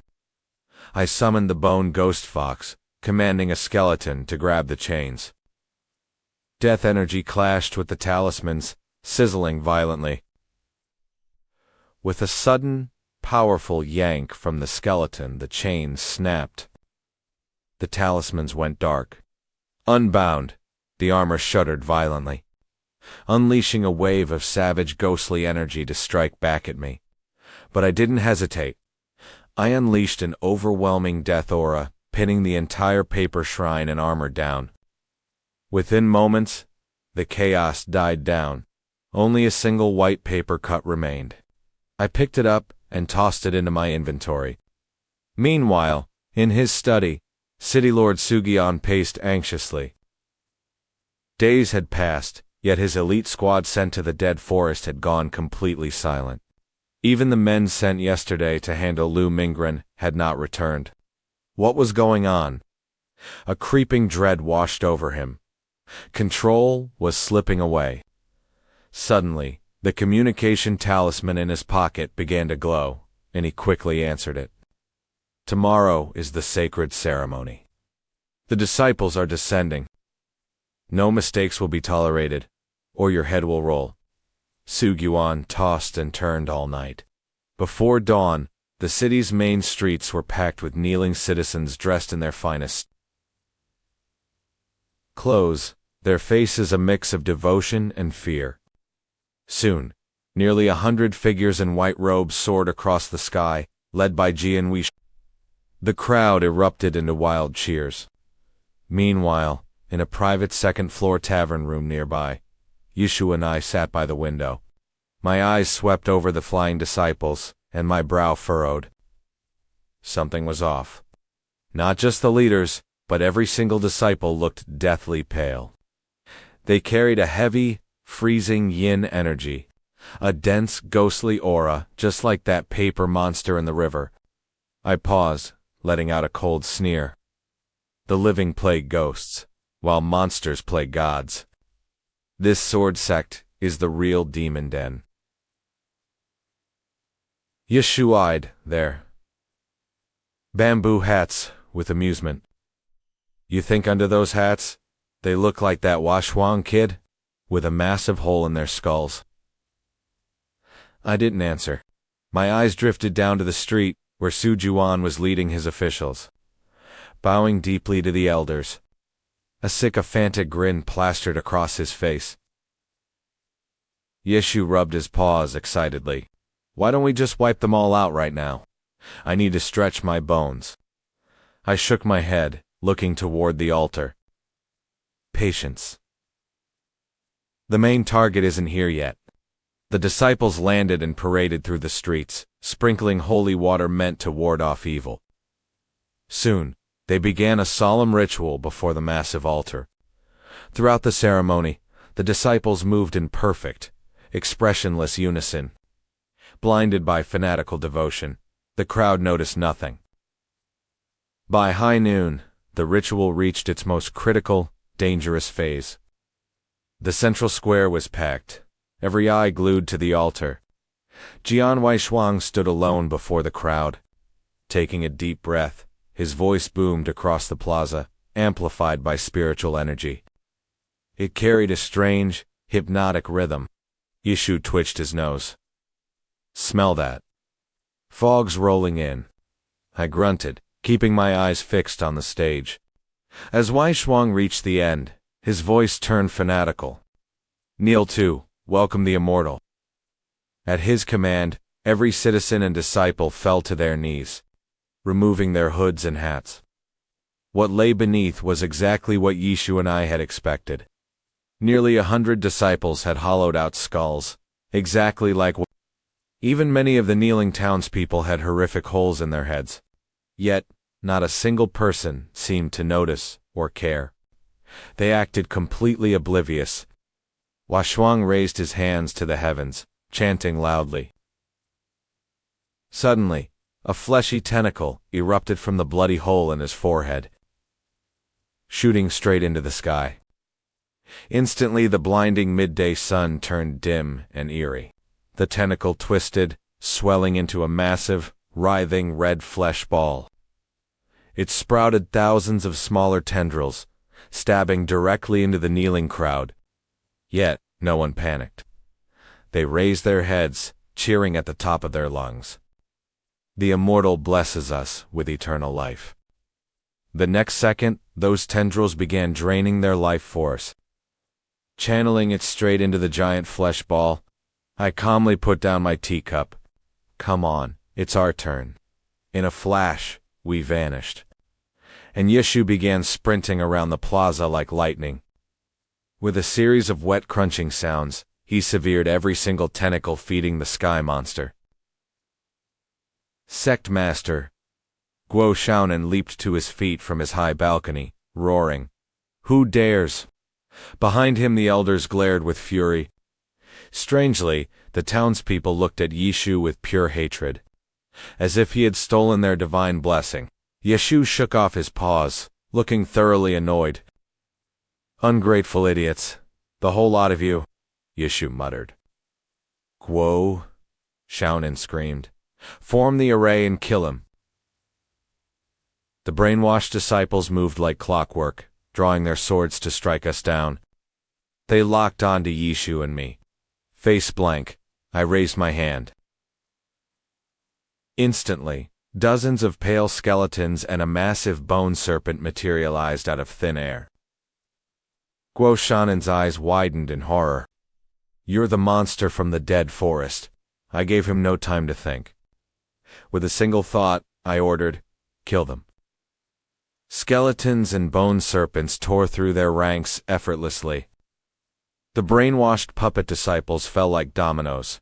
Watching the slaughter, Guo Shonen went mad. He formed rapid hand seals, burning his own life force in desperation.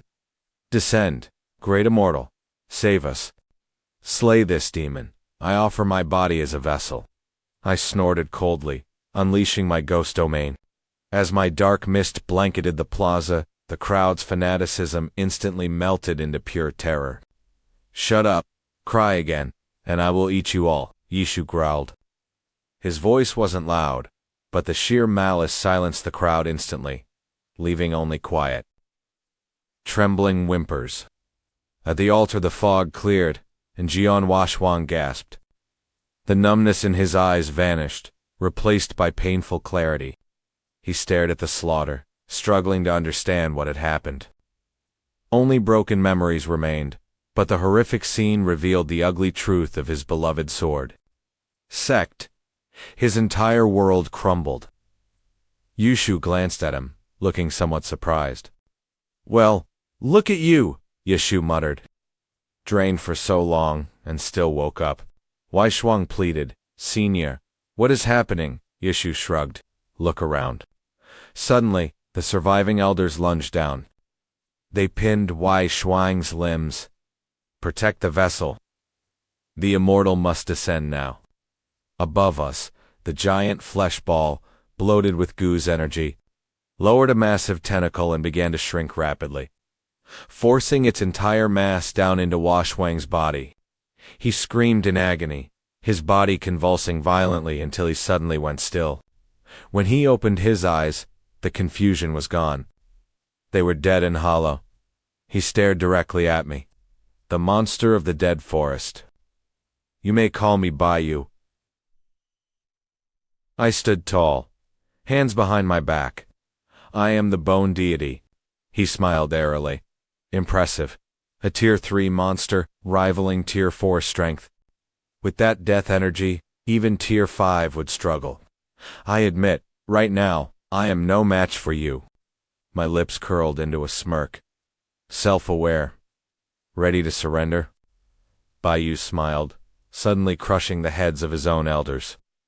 They fell dead instantly.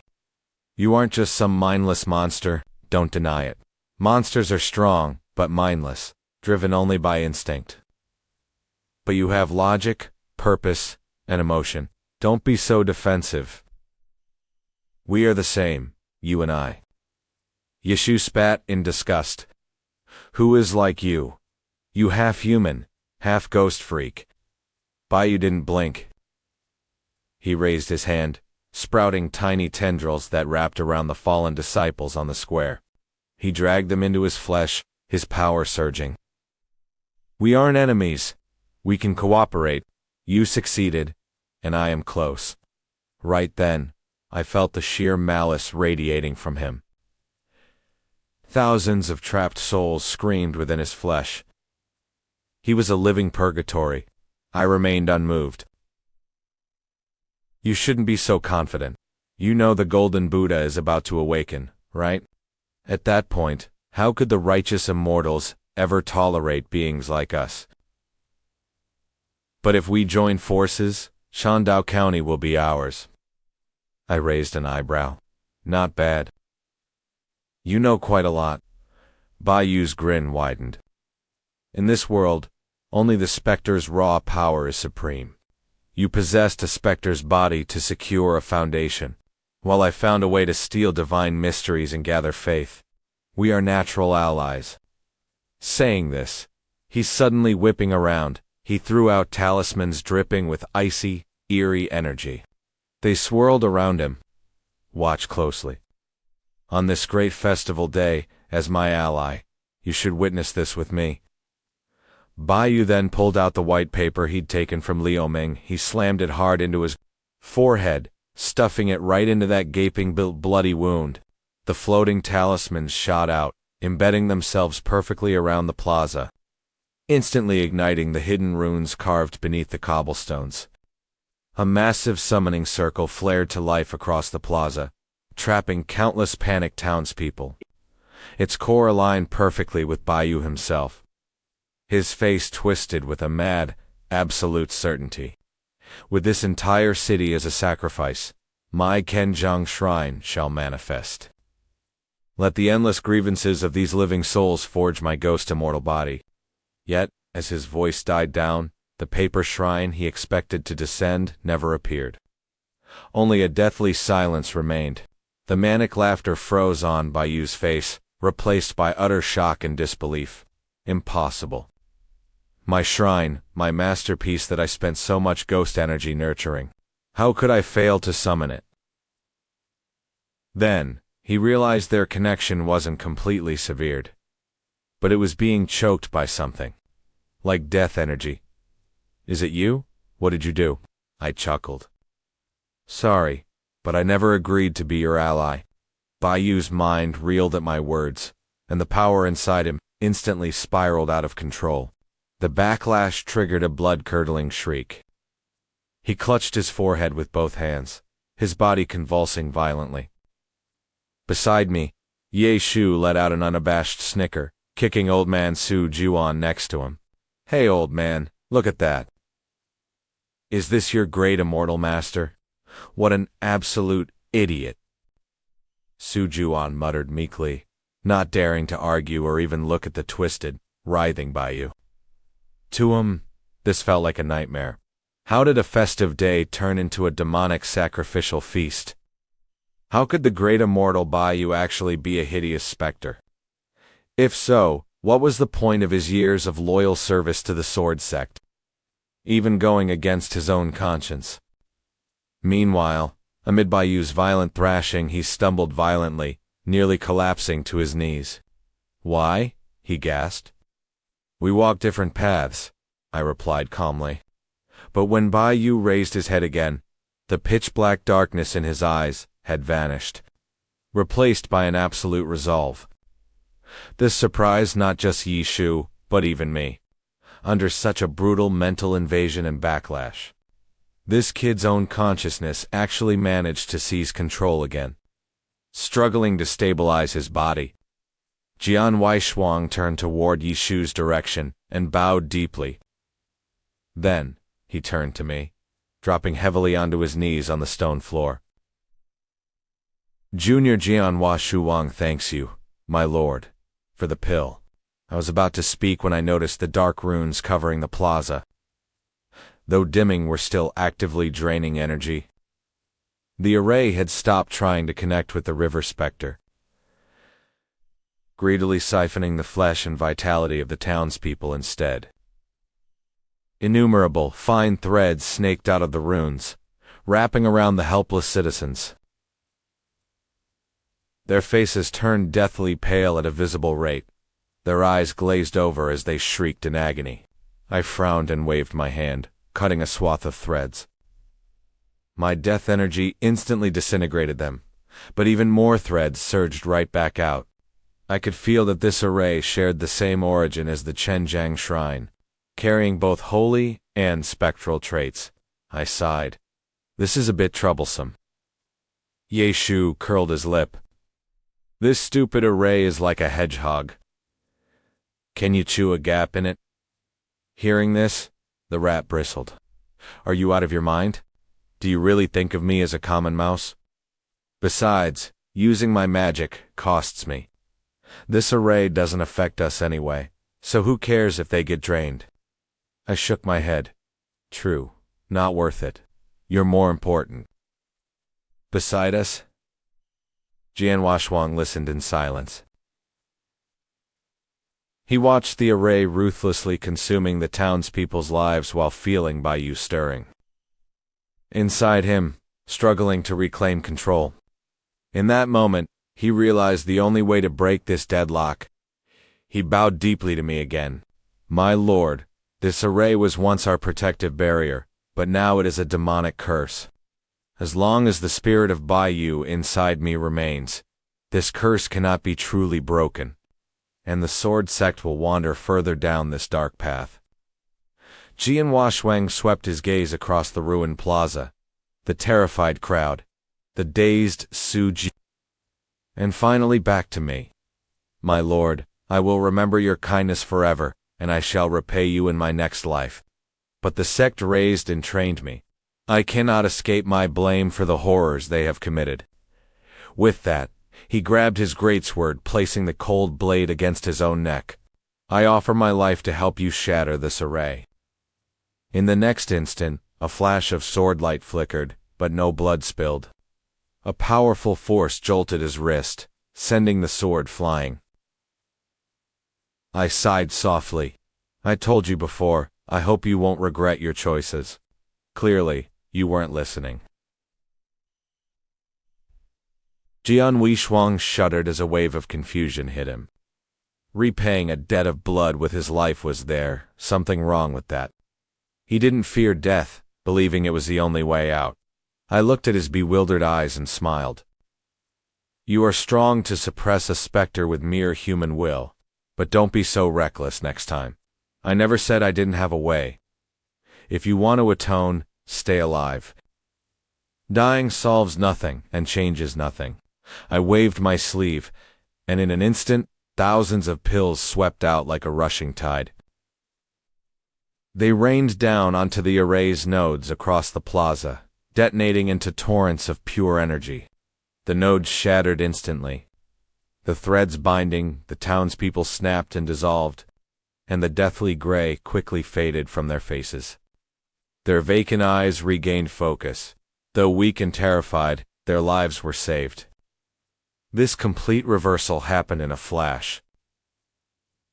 I walked up to the stunned, kneeling Jian Wishwang and flicked 3 plain soul pills into his mouth. The pills dissolved, sending a soothing warmth straight to his mind. The searing pain in his head vanished instantly, and his unstable soul was enveloped by a gentle, protective energy. Jian Wishwang took a deep breath, feeling his thoughts clear. "How long can you keep that thing suppressed?" I asked. Checking his inner soul's tug-of-war with Baiyu, he replied shamefully, "I am not sure. Though he is weakened by the backlash, his foundation remains intact and is still fighting. Can you hold out for a month?" Hearing this, Jian Wishwang nodded solemnly. I smiled. "Then it's simple. Just remember, next time you face something a mortal cannot do, you can always try asking a god for help." With that, I flipped my hand and retrieved the paper cut out of the Chenjiang shrine. Sensing its original source, the array flared up again. Soon, a phantom of the paper-made shrine materialized above the plaza, merging into his head under the array's guidance. He focused his mind, channeling Baiyu's residual power to bond with the incoming energy. Guided by the soul-stabilizing effects of the 3 pills, the 2 forces were forcefully fused together. Just as the final glow of the array faded and the paper turned to ash, Jian Wishwang snapped his eyes open. Now clad in paper armor, a flash of eerie green light gleamed in his eyes. He had successfully fused with the Zhenjiang general. Immediately, the energy and life force stolen by Baiyu were purged from his body, transforming into expressionless paper dolls that drifted to the ground. Devoid of energy sources or targets, the great array let out a low hum and finally died down. Looking at the transformed Jian Wishwang and the creepy paper dolls on the floor, I knew things had stabilized for now. "You'll stay with me this month to get used to your new body. As for cleaning up your sect, that's your decision." Hearing this, the paper dolls' pale faces shuddered, while Jian Wishwang nodded firmly. I then slipped away with Yishu. Before long, a small commotion rippled near the city gates. Shitu and Hongling arrived, with our giant bone bird mount, Ni Chao, following closely behind. Spotting them, Wang Got nearly wept with joy. He rushed forward, bowing deeply. "Grandmasters, it really is you. Thank you for saving us." Following Hongling's reassuring speech, the citizens of Baiyu City eagerly agreed to follow their new deity to a safe sanctuary. The evacuation was orderly. The massive bone bird and Ni Chao began transporting the refugees, in shifts heading toward the Forest of the Dead. Hongling worked with incredible efficiency. Once the willing citizens were secured, she and Shitu swiftly took control of the city hall's remaining officials, bringing them directly to me for judgment. As they knelt before me, my gaze swept over them. They were all tainted with the stench of their victims' blood. I summoned my ghost fire, instantly tearing apart the most wicked and brutal offenders into raw components. For the survivors, I gave them a stern talking to. "Your crimes don't warrant death, but I cannot forgive you on behalf of those you tortured. So, off to hard labor, you go." I handed this task over to He accepted solemnly. Soon, these former nobles and corrupt officials were thrown into the depths of the wailing mine, starting their lives of endless labor. With that settled, I began organizing the new settlers. The testing stones were set up. Between Baiyu citizens and nearby refugees, there were over 30,000 people.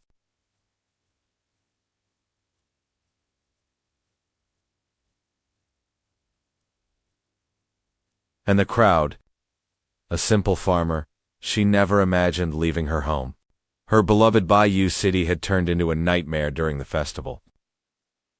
This unknown deity's land felt just as cold and eerie, filling her with dread.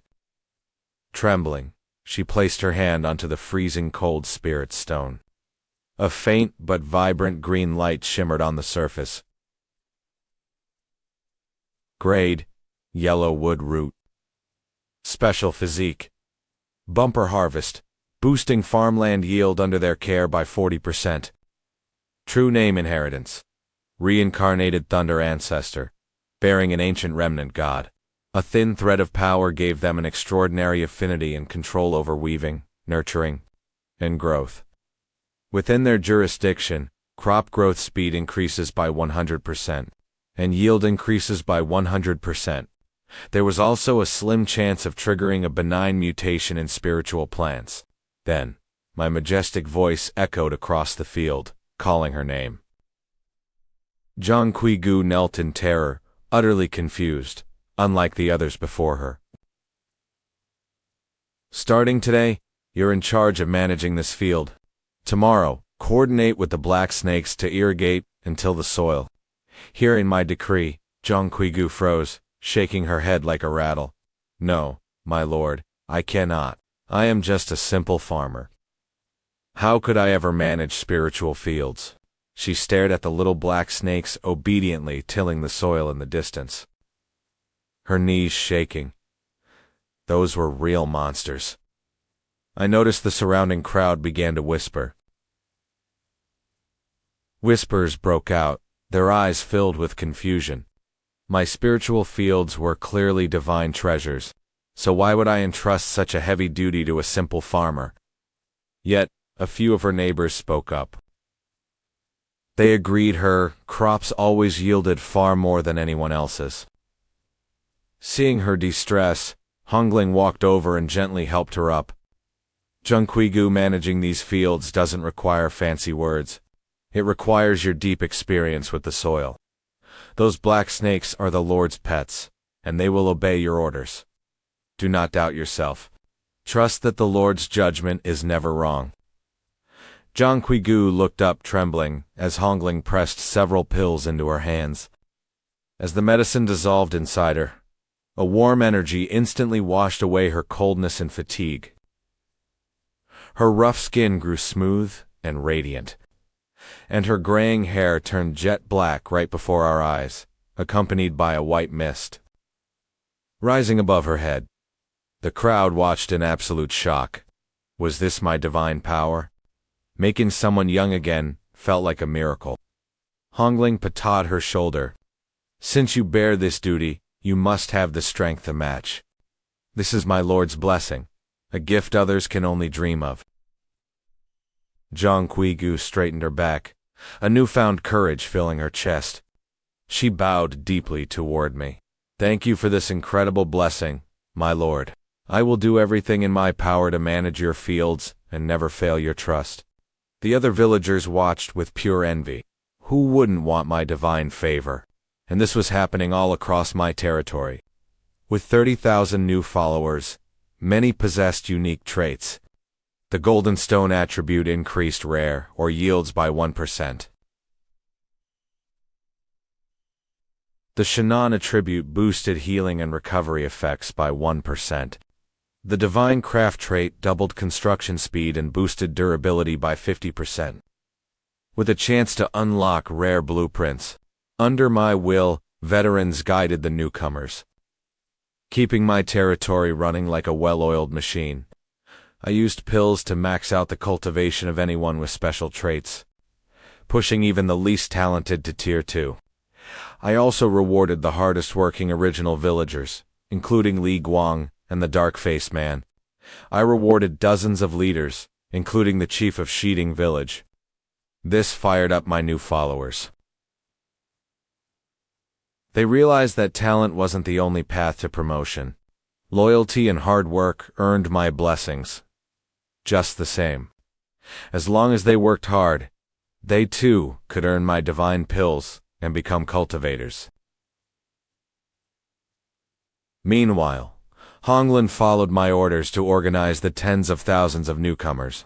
utilizing the mountains of raw materials in my warehouse, which were finally put to use.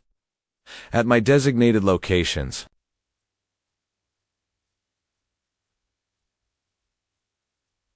construction began on the flesh furnace and the soul cliff. Both could employ 1,000 workers, consuming massive amounts of Tier 1 and Tier 2 wood as fuel. This allowed us to refine ordinary flesh and souls into Tier 1 or Tier 2 essence. Since our timber supply grew strained, I built 4 lumberyards at the edge of my territory and sent more labor there. I also expanded the mines.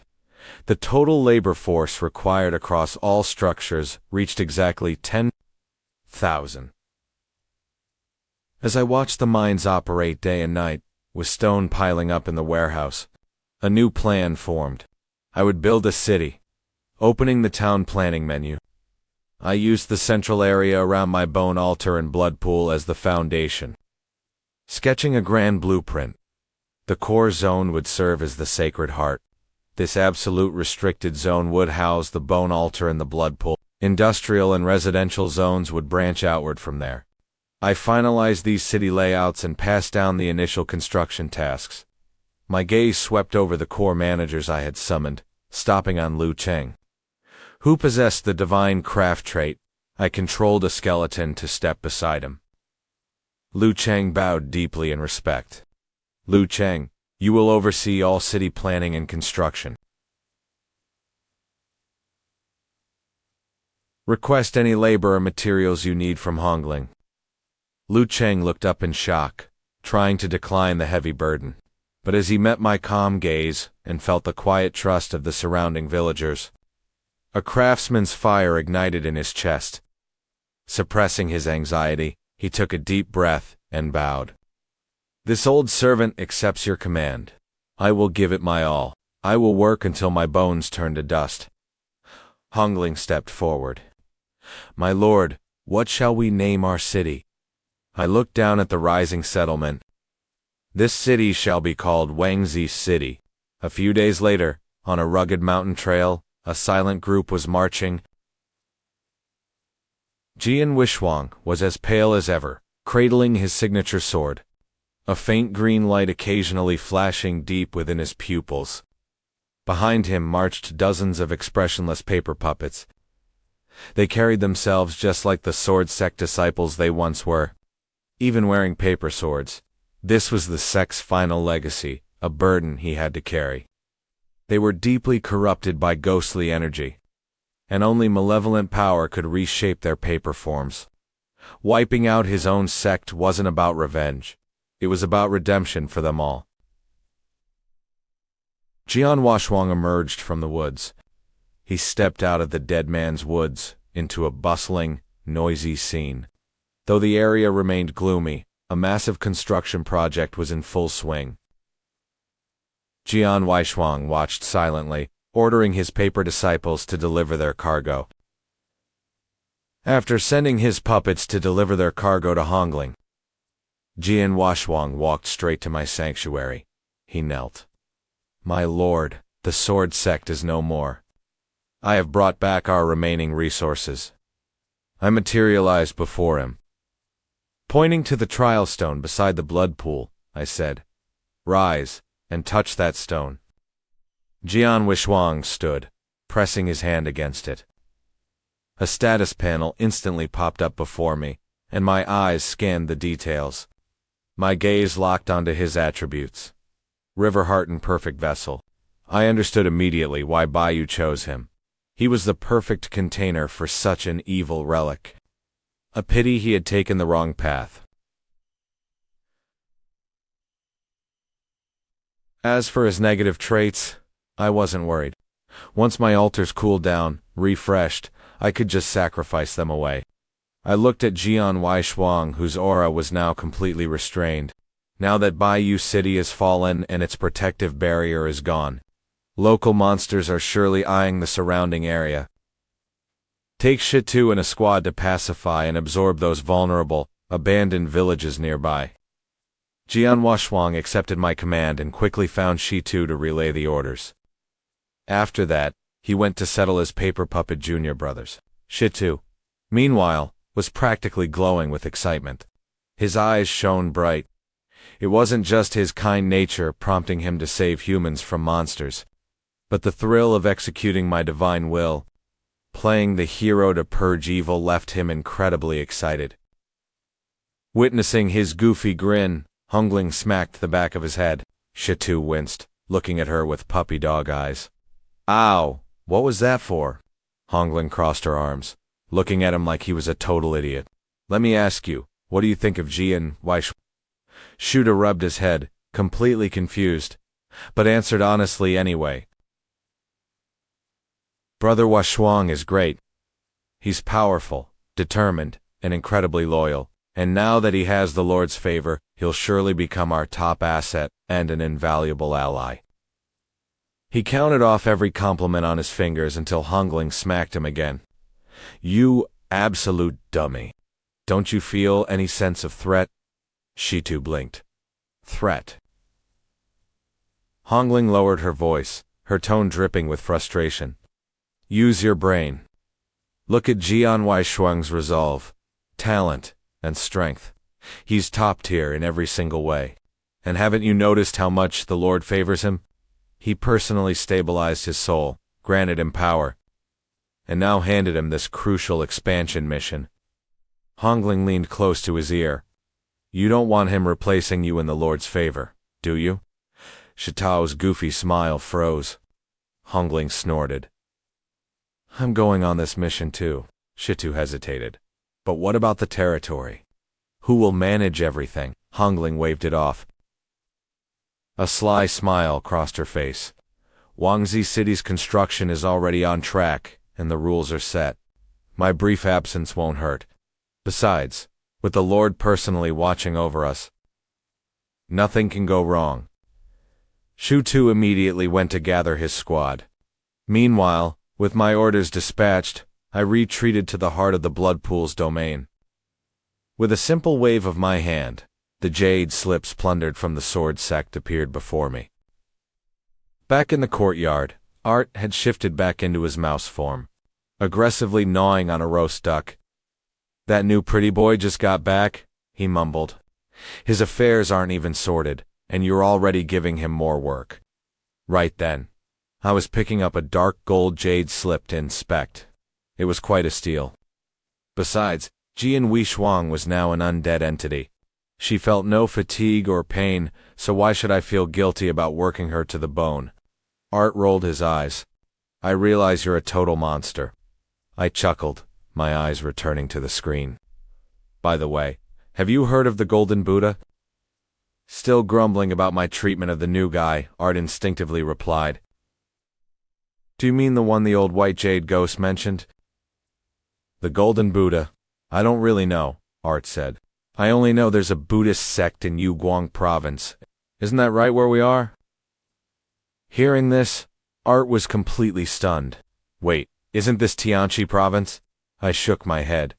No, we are in Qiandao County, Kudao District, Dead Man's Forest. The mouse looked as if his entire worldview had just shattered. Wait, how did you pull that off? You dragged me from Tianchi province to Yuguang province instantly. Even a 7th-rank powerhouse can't cross provinces like that. He wanted to press further, but saw my brow suddenly furrow.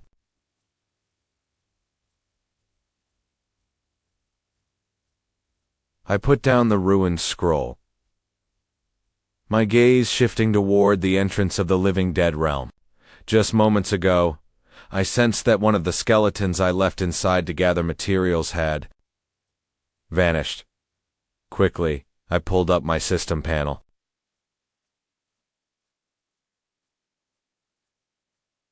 Current ghost talismans. Just as my mind pulled away from the Golden Buddha, another notification that had been sidelined for ages caught my eye on the system panel. It read, Side Quest. Explore the living dead realm. Citing it, I slowly rubbed my temples. The quest progress bar hadn't budged in forever. Those ruins, shrouded in corpse poison, are bottomless. Most ordinary zombies hover between rank 1 and rank 2.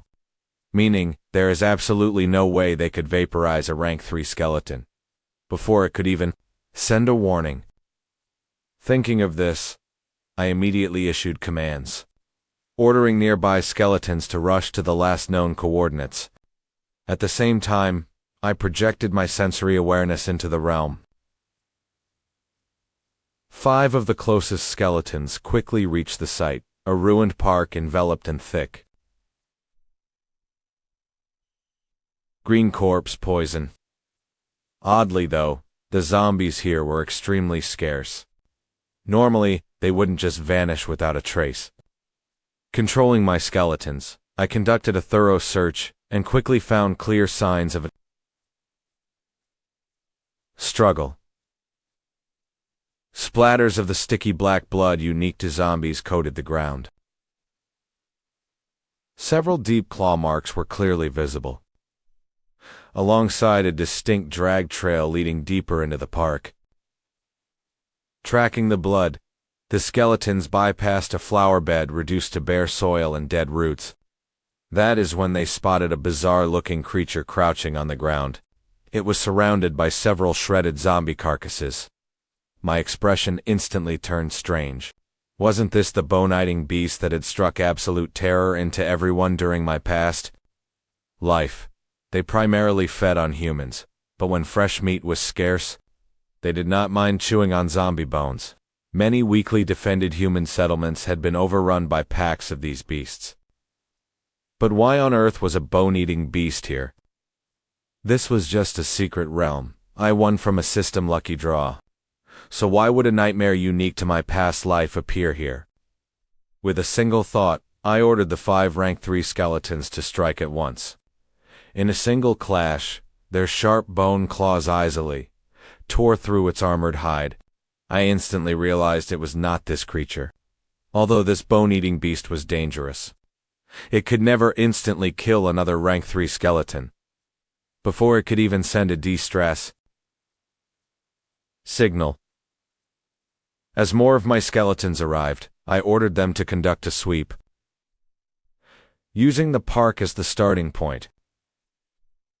After a thorough search and cleanup, they killed 5 or 6 more bone-eating beasts hiding in the area, but found nothing stronger. This left me completely baffled. What on earth could have instantly killed my skeleton in a single blow?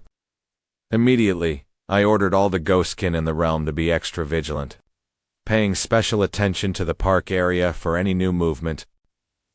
Just as I was about to withdraw my consciousness, my gaze drifted to the quest panel. Side quest: Explore the Living Dead realm had finally progressed to 1%. Seeing this, I could not help but wonder. Was it because clearing these foreign bone-eating beasts triggered the exploration? Or did killing them unlock a deeper secret within this realm? Either way, this 1% progress had finally cracked open a tiny corner of this living dead treasure trove for me. By now, Art had finished eating his roast duck and was lazily licking his paws on the edge of the jade pavilion. Looking up, he crawled near the carcasses in front of me. He tilted his head, his tiny red eyes filled with pure disgust. What are these ugly things? Bone-eating beasts, I replied. Have you never seen them? The mouse shook his head. Never. Your Lord Mouse has traveled for many years, and I have never seen such a bizarre creature that is neither demon nor ghost. Hearing this, my heart stirred. If even Art, who had lived for over 300 years, had never seen one, it almost proved my theory. These beasts were very likely not native to this world. Over the next few days, while keeping an eye on the skeletons in the realm, I flipped through the ancient records from White Jade City. I discovered another evil entity had once occupied Dead Man's Forest. I found an old man to question. He told me that about 500 years ago, a humanoid, evil entity with bizarre powers plagued this area. Later, the mountain lord of Xiaofeng, who ruled Kudo district, fought a decisive battle with it. Ultimately, the mountain lord perished in the clash, and the evil entity vanished. Later, White Jade City claimed the Mountain Lord's territory. The old man finished speaking, then suddenly froze as he realized something. An evil entity occupying Dead Man's Forest. Was he not describing me? Cold sweat broke out on his face, which wrinkled up like a dried plum. He had no idea how to explain himself. I listened quietly, knowing the humanoid entity he mentioned was not me. If it took human form, it was likely an illusion created by its domain. Its true form remaining a bone altar. It seemed Dead Man's Forest held plenty of secrets. I sighed inwardly. For a small district like Qiandao, to produce 3 different evil entities. I did not know whether to call this place blessed, or if the starting zone was just packed with endgame bosses. Shaking off the thought, I glanced at my system panel. The latest notification read, "You have successfully recruited 1 human settlement. Gained 1 yellow grade lottery ticket. You also gained 2,254 new followers." I had received quite a few similar notifications over the last 2 days. It seemed Qiandao and Stone were successfully assimilating the surrounding villages. Next, I used my 5 accumulated yellow grade lottery tickets. Most were rare rank away or rank 2 building materials. The only exception was a rank 5 natural treasure, the blood Bodhi vine. Watering it with blood would yield Bodhi heart fruits, and consuming them could permanently upgrade a user's spiritual root talent. The higher the quality of the blood used, the better the fruit. My eyes lit up at the description. This thing could actually alter cultivation potential. For my average talented followers, it was priceless, especially since it provided a sustainable source. I immediately planted the blood Bodhi vine in the how-to spirit field. With the field's bonuses and Zhang Quig's special constitution, it was bound to grow beautifully. Meanwhile, in Ligia village, Qiandao watched expressionlessly as demon blood stained the earth. As she quietly wiped her blood-stained heavy sword, beside her, a massive demon corpse still twitched. The villagers crowded behind a broken fence. Their faces showed no joy, only a mix of terror and disbelief. "The monster is dead," someone whispered. "But the one who killed it doesn't look human either." Whispers spread through the crowd. Their fear had not vanished with the demon's death. Instead, it was redirected onto Qiandao. Just then, Hongling stepped forward to break the tense silence. "My fellow villagers, we are not from White Jade City." She pointed to Qiandao. "This is Master Qiandao, the patrol envoy serving the bone god of Wangsi City. Our Lord pities the suffering of mortals, so he ordered us to purge the surrounding demons and protect the spark of humanity." Hearing this, Qiandao was taken aback, feeling a bit embarrassed by the grand title Hongling had coined. But Hongling remained poised, pausing briefly to scan the villagers' anxious faces.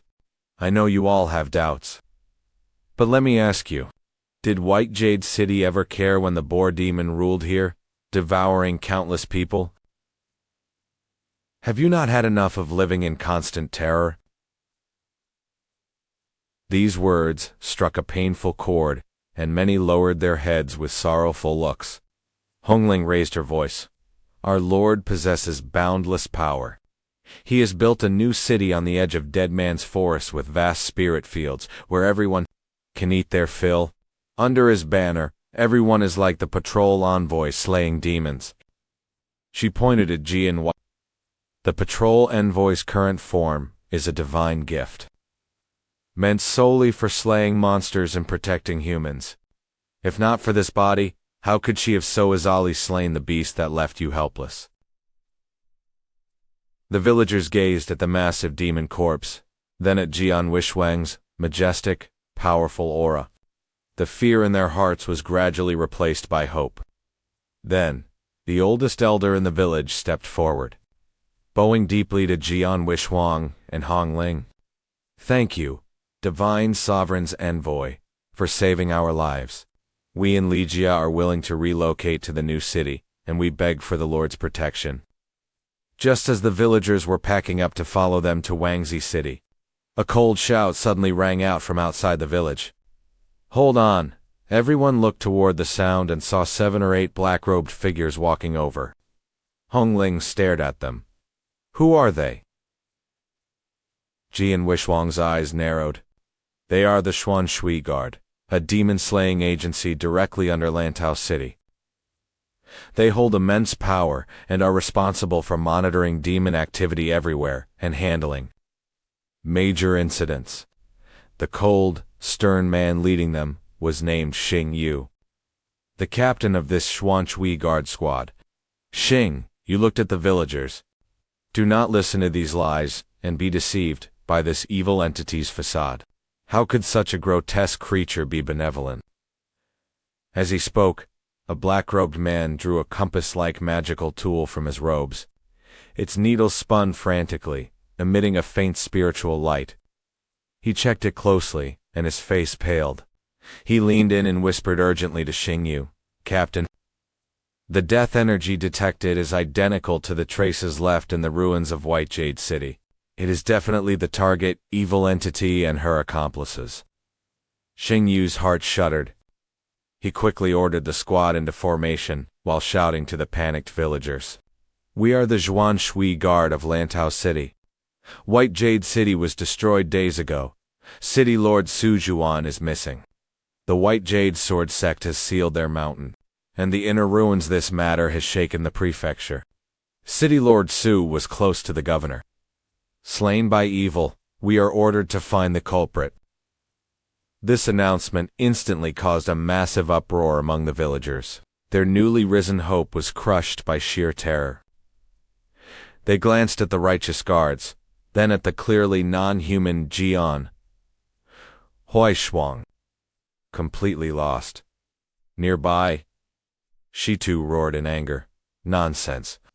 Su Juan was a corrupt official. He colluded with the old ghost Baiyu to sacrifice the entire city. It was our Lord who saved countless lives." Before he could finish, Xing Yu struck, unleashing a condensed blue blade wave directly at Jian Wishwang shielded Shitu, raising his armored arm to block the blade wave head-on. Rage boiled inside him.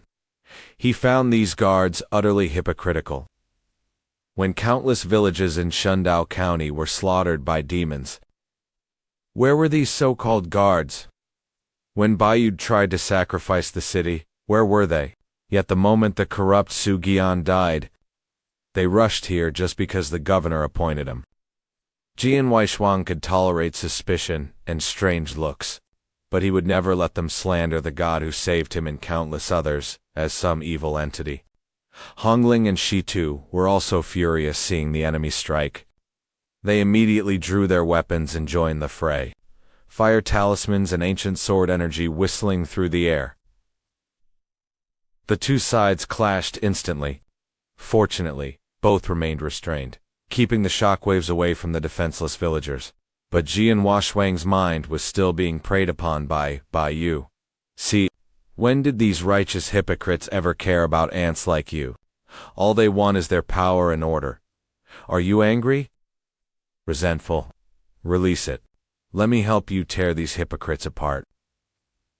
Just as Xing Yu unleashed another fierce wave-breaker, Jian Wishwang suddenly froze. The clarity in his eyes vanished behind a creepy green glow, and a twisted laugh escaped from his throat. Countless tentacles erupted from the gaps in his armor, stabbing at the surrounding guards. He smiled mockingly at Xing Yu. "Thank you, Captain. If not for your help, I would have had to waste far more effort to escape." Before his voice faded, the tentacles pierced the guards' skulls, greedily draining their life force. Seeing this, Shitu roared in fury, "Brother Weishuang!" He charged forward, swinging his ancient sword at the tentacles. He screamed, "Wake up, brother! Don't let him control you!" Baiyu snorted, "An ant dares disturb me." With a wave, a tentacle whipped toward Shito's head. Shitu hurriedly swung his blade to block with all his might. Yet he was still blasted backward. Meanwhile, Hongling was struggling. A tentacle bypassed her firewall and pierced her shoulder. "Desperate but calm," she yelled. "Jianhua Shuang, don't let him control you." If our Lord knew his first believer became a demonic puppet, what would he think? These words struck deep into Jianhua Shuang's mind. Baiyu's face twisted as he felt the boy's consciousness fiercely awaken because of that sentence. Jianhua Shuang's soul instantly surged with fierce resistance. The muscles on his face contorted, his body trembled, and the thrashing tentacles froze. Baiyu roared in agony, the green light in his eyes flickering wildly as the two fought. Inside his mind, they fought for control. First believer. Fool. You are just a tool to him. Once you are useless, you will end up worse than me. Suddenly, his left eye cleared. "Shut up. I won't let you insult my lord." But his right cheek laughed wildly. "You already have an evil body. Why bow to anyone? I am saving you. Stop resisting, and give me this body. Once I recover, you will be my greatest general." Veins bulged on his face. "Never. I will only serve my lord." He was torn, sometimes raising his hand to strike the guards, then violently forcing his arm back down.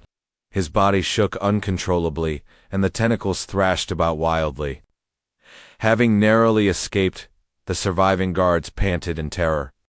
One young guard whispered, "Captain Xing, what is happening here?"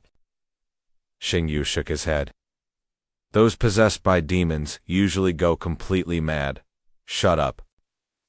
Jianhua Shuang roared.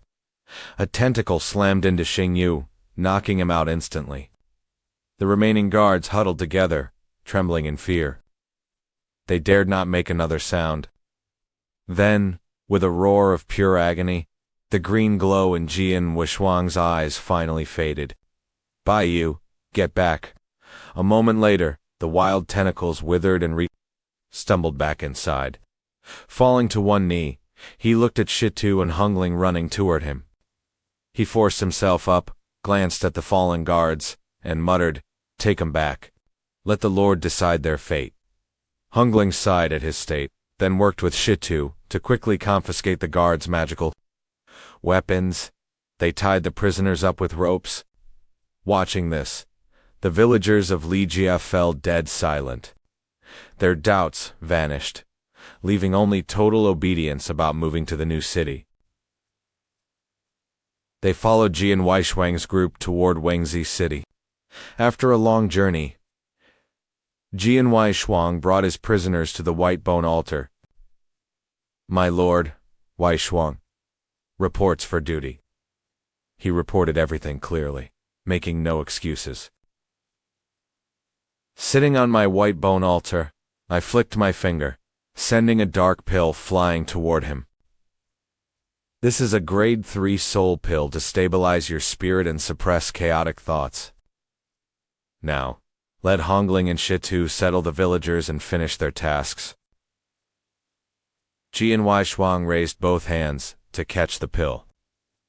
Feeling its pure soul energy, his heart shook. He keenly noticed my arrangement and looked up. "My lord, are you taking me off the mission because I lost control today?" "Why should I be disappointed?" I smiled. "You almost lost control, but you used your own will to suppress Baiyu and captured the guards. You averted a disaster and did not fail those villagers who trusted you. You did great." Hearing that I was not disappointed, his tense mind relaxed, though a hint of disappointment remained. He bowed. "I understand. Since that evil essence fused with Baiyu's soul, you shouldn't go on solo field missions until your spirit stabilizes. Stay by my side for now." He bowed. "I obey, my lord." Keeping him close made it easy to monitor him personally, preventing any more unstable outbursts. It also let me study his changes after merging with that evil spirit, perhaps unlocking deeper secrets of the evil origin. Of course, I was not about to let him rest. A tireless body, a realm needing stabilization, and new powers to master how. Could he be idle? I had to exploit him ruthlessly. High-intensity adaptive training to keep him from drowning in guilt. I praised myself for my kindness. After sending him away, I examined the confiscated magical weapons. Most were completely ordinary, but a 1000 mechanism lock caught my eye. It seemed to be a low-grade sealing artifact. I picked it up, and with a soft click, several faint lights swept out. They landed, revealing the prisoners. 3 shivering flower demons and a curled-up nightmare. Yishu laughed mockingly at Xingyu. Is this your grand achievement of vanquishing demons? Slaying weak little things that cannot even speak. Xingyu turned pale. He knew slaying such weak demons was nothing to boast about, but he still argued. A demon is a demon. They are weak today, but who knows what they will do tomorrow. Nipping threats in the bud is our duty. Yishu narrowed his eyes. What a joke. There are massive demons slaughtering entire villages in Qiandao County. Did you guards ever subjugate him? Xingyu was speechless. He took a deep breath, his face hardening. Kill me or torture me, do as you please. I put my life aside long ago. You evil spirits will never break us. Lantao City will avenge us. The guards behind him raised their heads proudly, sharing his resolve. I waved my hand. Such good labor cannot be wasted. Send them to labor reform. Let them join City Lord Su's old crew. I am sure he will be glad to have familiar company down there. Yishu laughed and pointed at the 4 small demons. What about these? Send them to Lu Chang. He manages our city construction, and Wangsi City needs workers for landscaping. Though the flower demons could not speak, they were smart enough to realize they were safe. They wept with gratitude. Yishu kicked the little piglet. What about this thing, your relative? Send it to Widow Li, to raise. She is managing our pasture. Once it grows up, it might be useful. Yishu snapped. Who is related to this trash? It cannot even transform. A nightmare is nothing like a dream demon. Afterward, Jian Wishuang delivered the flower demons, while the guards were escorted deep into the howling mine. Suddenly, a system alert popped up. Ghost servant count -1. Damn, Dungeon ate another of my servants. I immediately connected to the sensory link, tracking the location back to that ruined park. The place was crawling with countless black bugs, frantically devouring anything they could find.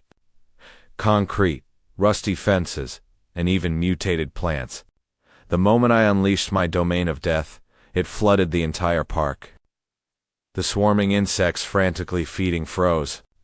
Suddenly, a wave of sharp snapping sounds echoed as pale bony ridges began pushing through their glossy black carapaces.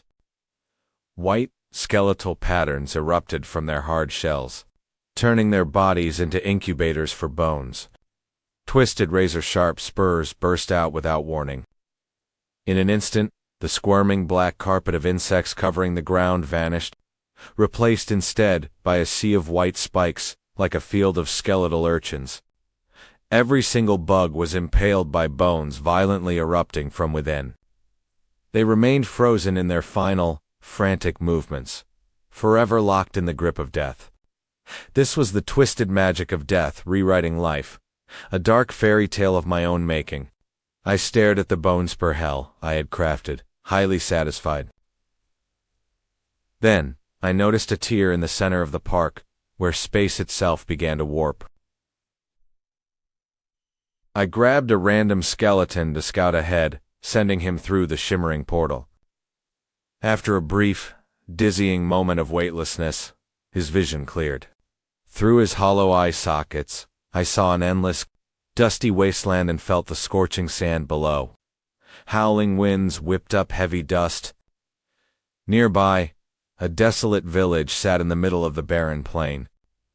Its wells were bone dry. The shrine doors were bolted tight, and there was no sign of livestock. I could not even spot a single bug. The only signs of life were the villagers scattered about. Most sat slumped on thresholds or leaned against withered trees, staring blankly at the gray sky. Their breathing was so shallow that their chests barely seemed to move at all.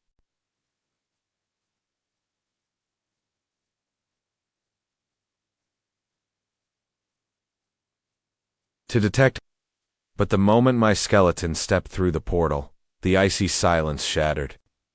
Every eye locked onto his bony frame. Suddenly, people swarmed toward him from all directions, threw themselves to the ground, and fell to their knees. The god's messenger has arrived in Shikan village. Quick, bring out our final offerings. Please, show mercy and grant us the sacred bones. My consciousness was bound to the skeleton, but from the moment we crossed over, I felt something was terribly wrong. Every command I issued felt sluggish. Delayed by a massive distance, separating this scout from my main body back in the dead man's forest. My summoning skills were being severely choked. Within seconds, my minion could not even twitch. The connection severed. Under the gaze of dozens of fanatical eyes, the skeleton took 2 fragile steps and collapsed into a pile of dry bones with a loud clatter, leaving behind a stunned silence. But that silence broke instantly into sheer madness. Sacred bones, they cried, pouncing like starving wolves, beating each other bloody just to grab a tiny shard. They clawed and screamed, treating the debris like holy relics. While my mind was trapped in the skull on the ground, forced to watch this pathetic farce unfold. Finally, a burly villager kicked his way through the crowd, snatched me up, and bolted under the cover of his family. They burst into a dark hut. The man set my skull down as his family crowded around, their eyes gleaming. An old woman hissed, "Hurry, Jalmung, bury it." Just like the finger bone the last messenger left. Jalmung nodded eagerly and grabbed a cracked clay pot. He ran to the dry yard, scraped a shallow hole with a sharp stone, and solemnly placed me inside before burying me. Squatting over the fresh dirt, he finally exhaled, his shoulders slumping in relief. He turned to his family with a weary smile. "It is done. We finally have a guardian spirit protecting us. We can sleep tonight." Hearing those words, his wife trembled, tears welling up as she grabbed his arm. "Is it true, husband?" she whispered. "Just like they say in Yishu, if we bury it, we get protection." Zhao Meng squeezed her hand. "Absolutely." Old Wang over there found a walking skeleton, felt pity for it, and buried the poor thing. Since then, not a single soul has died in Hypocalyptic. The whole county is talking about it. The old grandmother pressed her hands together, bowing to my grave. "The heavens have mercy," she wept. Zhao Meng's wife hugged their child, sobbing in relief. Meanwhile, deep underground, my vision went pitch black as my connection to the skull snapped. My mind snapped back to the dead man's forest, and a system notification popped up. Minion destroyed. I was incredibly annoyed. I lost a minion and had to feel myself get torn to pieces by a mob. But it was not a total waste. My side quest progress for the Living Dead zone bumped up by 0.5%. I studied the tier and space left by the insects. Finding it stable enough, I decided to project my consciousness through the rift myself. I materialized back in Shikan village. It was now the dead of night, and every house was boarded up tight.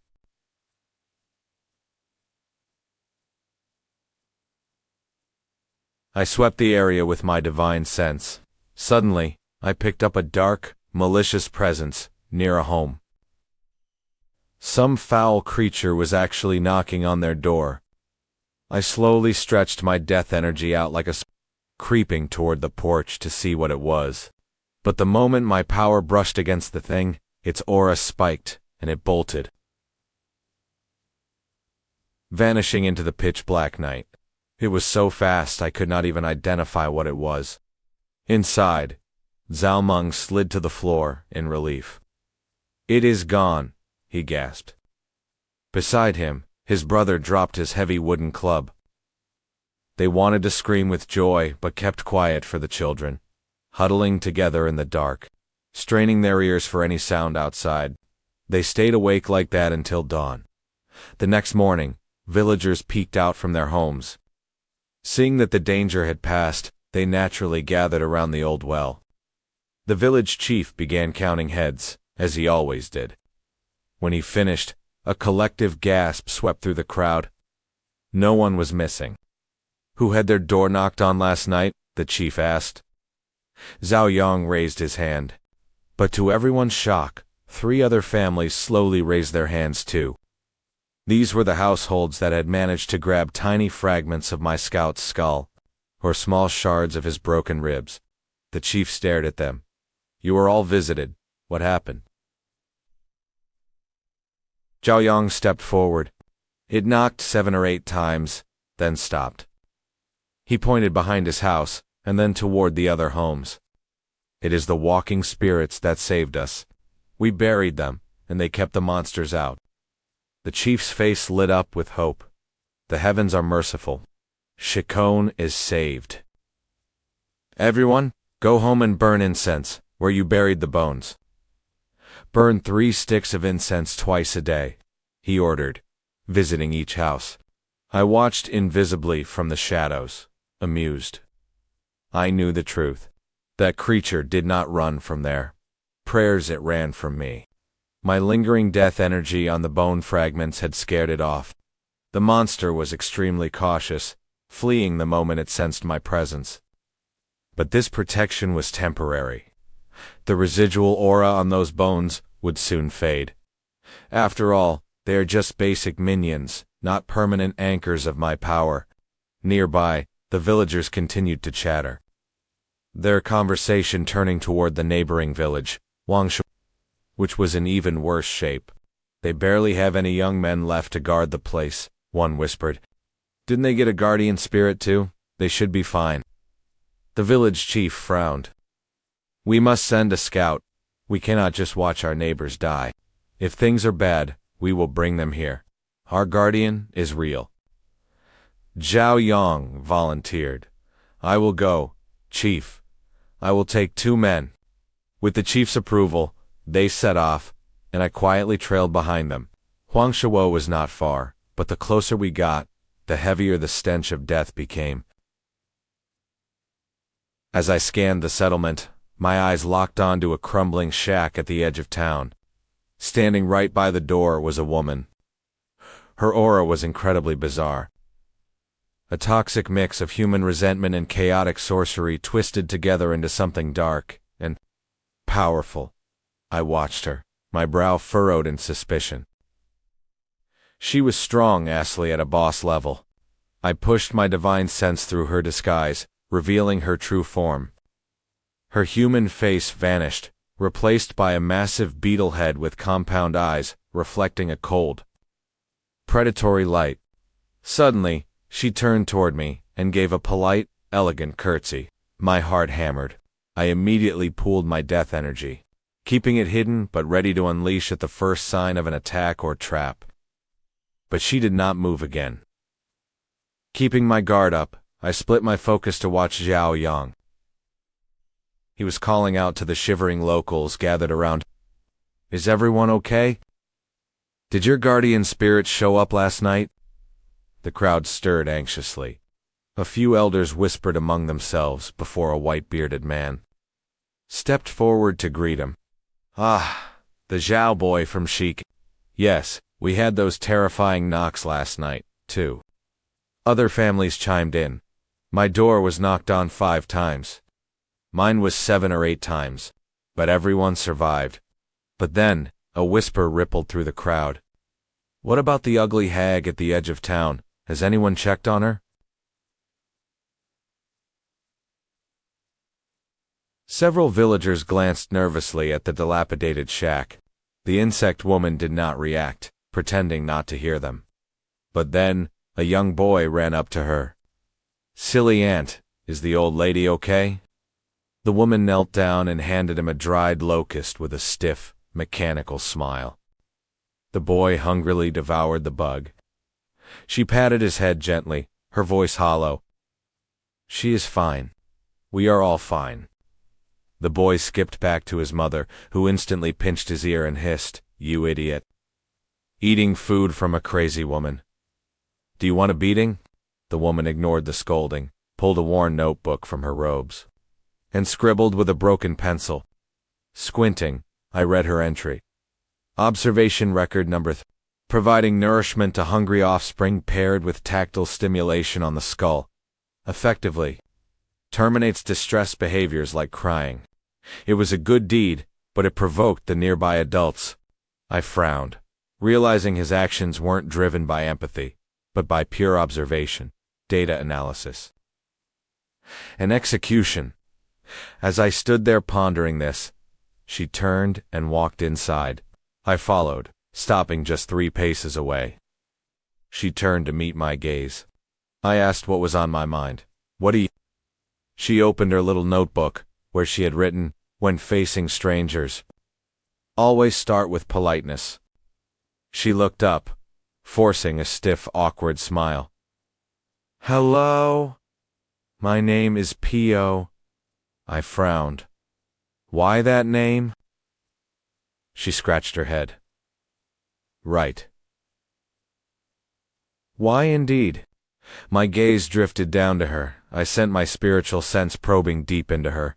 I felt those 2 massive, conflicting forces shaping her existence.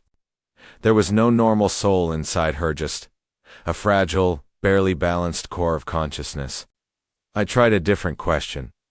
"Are you learning?" She nodded and scribbled in her notebook. Glancing over, I read, "New target.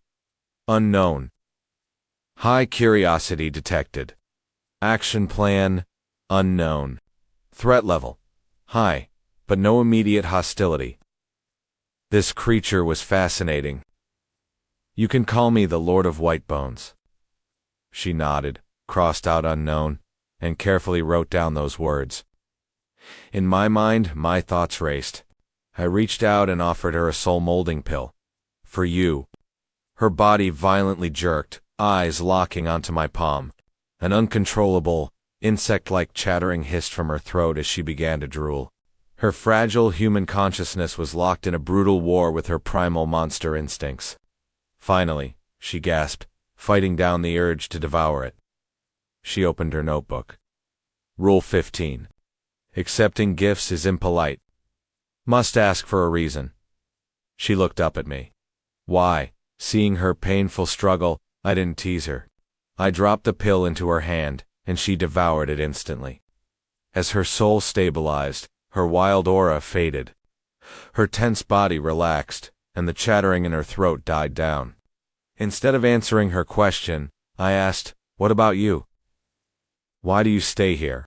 With your power, anywhere is better than Hangshuo.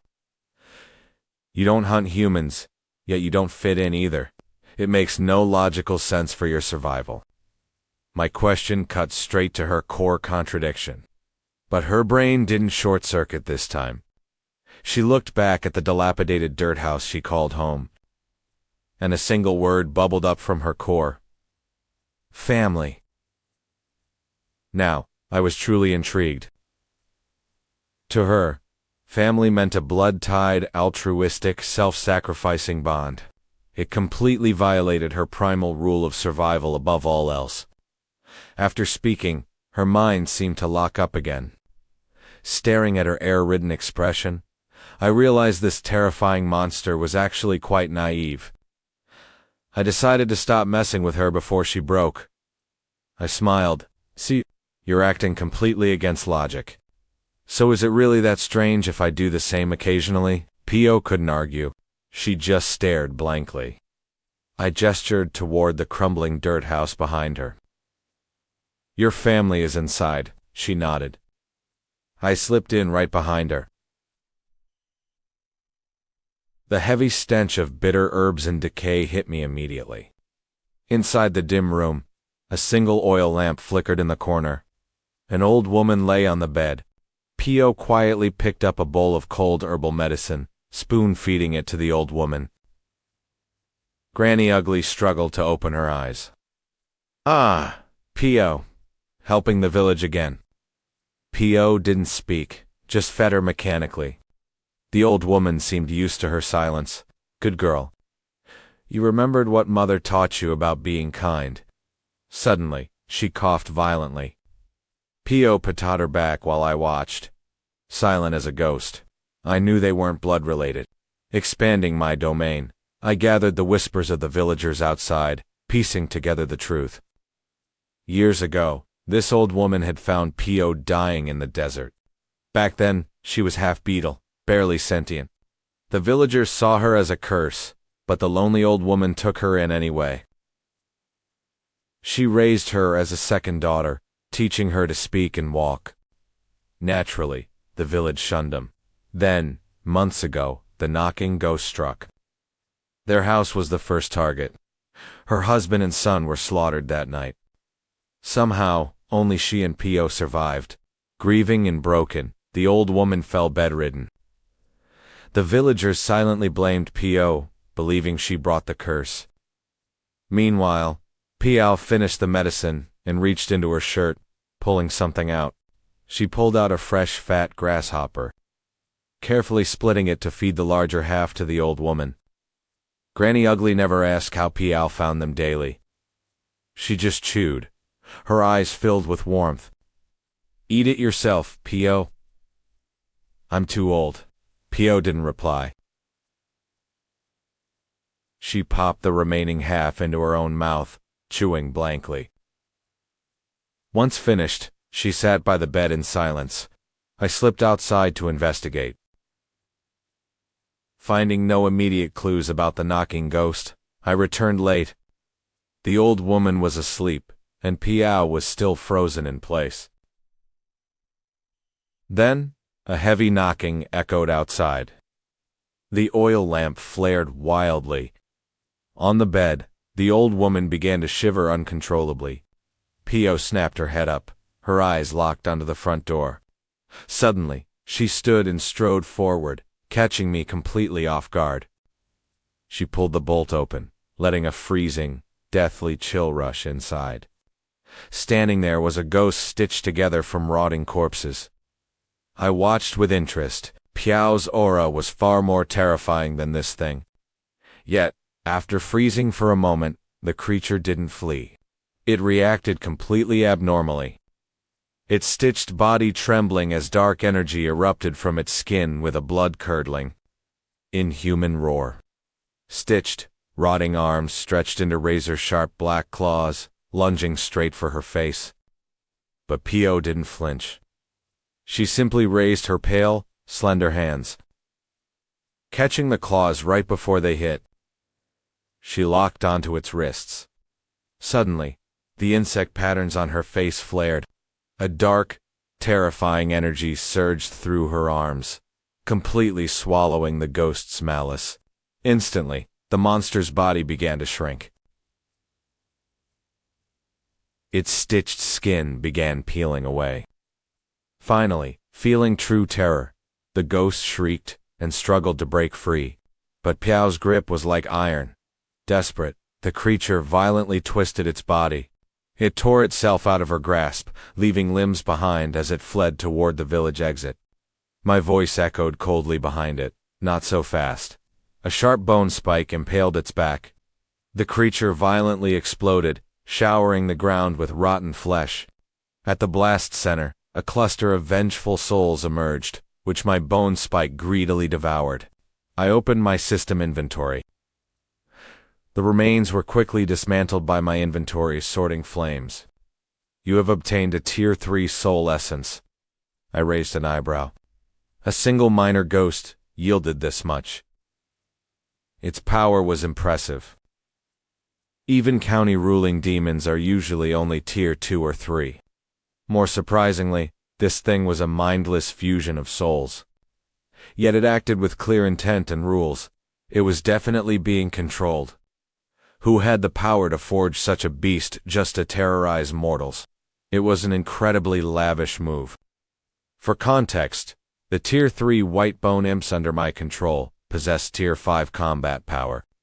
The mastermind behind this knocking ghost must be exceptionally strong. At their level, mortal flesh does little to boost cultivation. Why would a beast capable of wiping out a village kill only one person nightly? I was utterly baffled. Retracting my spiritual sense, I looked back at P. She stood silently by the door, staring where the ghost had vanished. Her odd-colored eyes were filled with deep confusion. This night had brought too many data conflicts for her brain. Saying nothing more, I vanished, returning to the city of the dead. I immediately summoned Jian Weishuang to enter the rift with me. Back in Shaken Village, I looked at Jian. There are countless spirits here. Cleanse them for me. More importantly, their souls are exceptionally high quality. You understand? He immediately accepted the task. Watching him leave, I calculated the math. One knocking ghost yields 1,000 Tier 2 souls, instantly maxing out my sacrificial requirements. While my pools yield blood and flesh, souls are still incredibly scarce. They're the hardest resource to harvest. I hope Kushi County is packed with these knocking ghosts, so I can make a massive fortune. I'm going to turn this entire county upside down. But first, it's time to upgrade. I returned to the core of the city of the dead, standing before the altar of bones. Maxing out the progress bar, I initiated the sacrifice. Instantly, the entire city of the dead shook violently. The bone altar flared with silver light, illuminating intricate skeletal patterns. A terrifying aura, 100 times stronger than before, violently exploded from my body. The system panel flashed. Current rank: abnormality. Evil god body partially formed. Unlocked faith panel.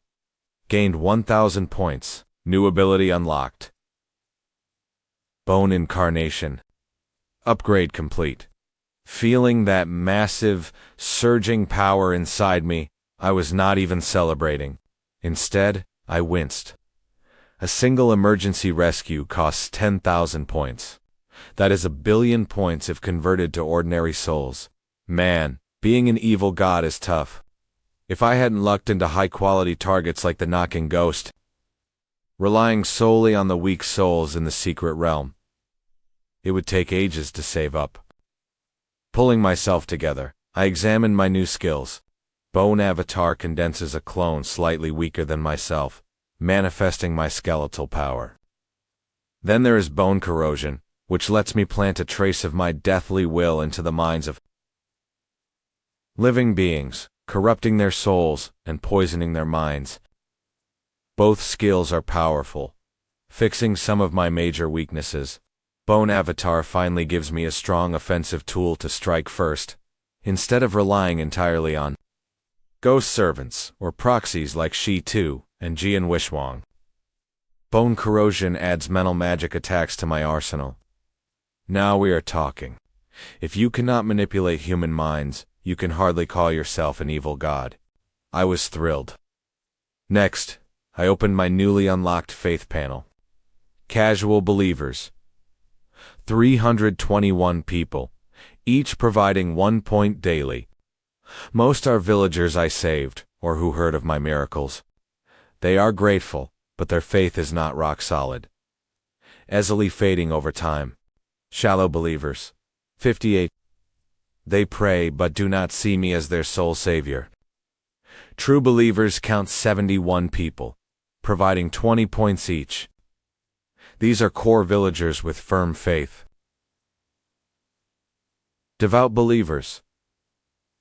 2 people, providing 100 points each sheet. They see me as their sole light in the dark with absolute devotion. Fanatical believers. 1 person, providing 500 points. He has completely merged his convictions with loyalty to me. willing to sacrifice everything for my will. Looking at this, I fell into deep thought. It seems expanding my faith will be a long, carefully managed journey. Next, I checked the construction panel. The upgrade unlocked several new buildings. The Bone Forge consumes materials and points to craft gear for my skeletal ghost servants, such as weapons or reinforced bones. The Wraith Sentry Tower, placed at the domain's edge, alerts me and attacks invading spirits. The Soul Well slowly draws stray energy from the air, slightly boosting my soul reserves daily. These are top-tier structures with low material costs. Even if they are not super useful, they make great decorations, so I built one of each. I even ringed the entire Prince City with Wraith Towers. But one special building caught my eye. The Flesh Ranch. Its special skill, flesh breeding, lets me raise specialized creatures for sacrifices. Spending points speeds up breeding and yields higher quality organic materials. Even better, the flesh harvested from this ranch carries a faint trace of my divine aura, making sacrifices slightly more efficient. My eyes lit up. Beautiful. This is a self-sustaining meat factory. It requires points, but in the long run, it will solve my desperate need for raw flesh. As my level rises, a single dungeon's output just is not cutting it anymore. Finally, I checked the new items in the shop. It was a gold mine, though most required points. A low-level faith talisman can gently nudge a target's faith toward me. A one-time barrier spike briefly opens passages through weak seals, and the upgraded Seed of Wrath is stronger and far stealthier than the standard bone seeds. Condense myself? There was also a domain expansion permit to grow my territory. I did the math. My followers bring in 1,451 points a day. Sounds decent, but compared to shop prices and construction costs in the thousands of future. Emergencies. I am still running on a tight budget. Just as I was sighing, I sensed a sudden commotion inside the howling mine.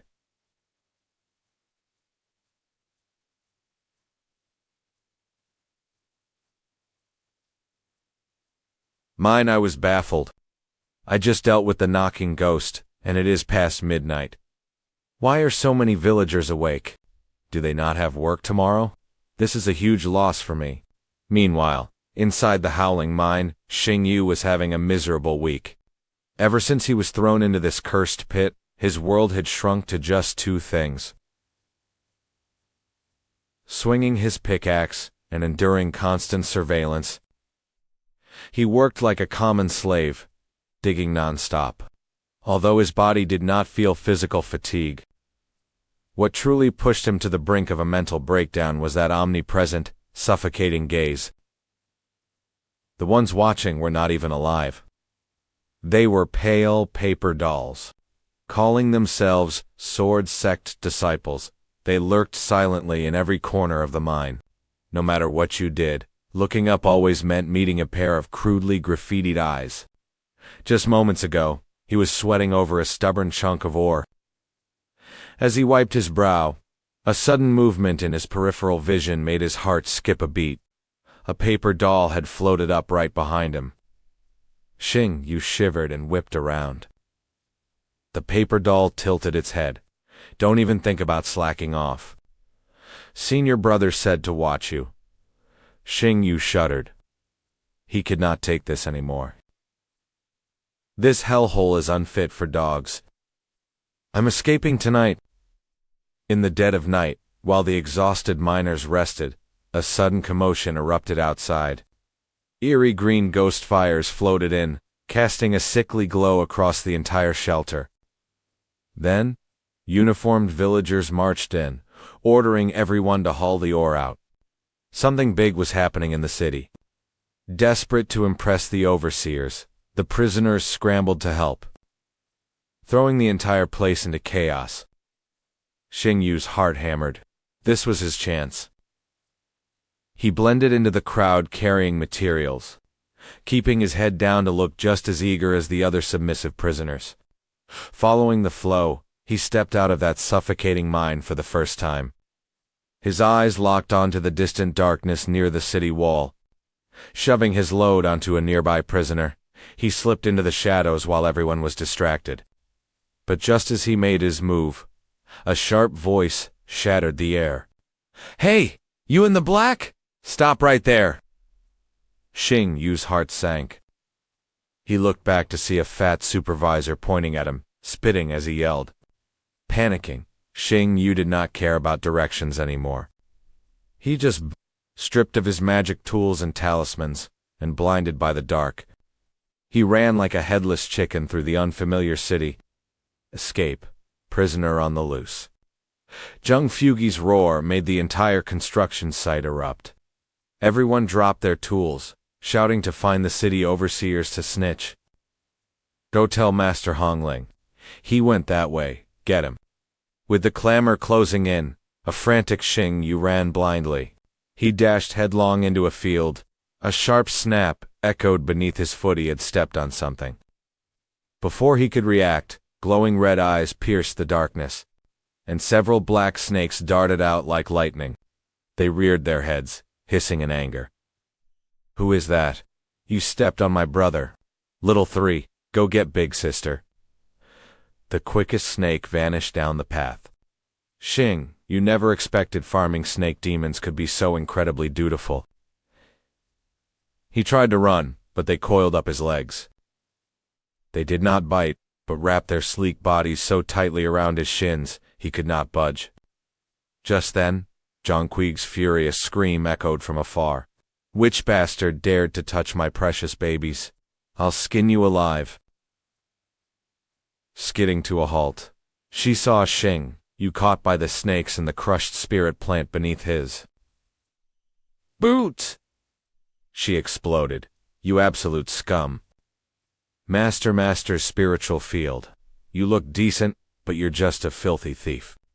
Don't you know this field is a treasure gifted by the deity?" Xing Yu scoffed. Unable to shake off the snakes, he lashed out, aiming a palm strike at her chest. "Get out of my way." Facing his heavy palm, Zhongquigu did not even flinch. She met it with a blunt punch. The collision boomed, sending Xing Yu flying backward. He hit the dirt, coughing up a mouthful of blood, his face pale with shock. He was a peak Tier 2 cultivator, just a step from Tier 3. How on earth did a random peasant have peak Tier 2 strength?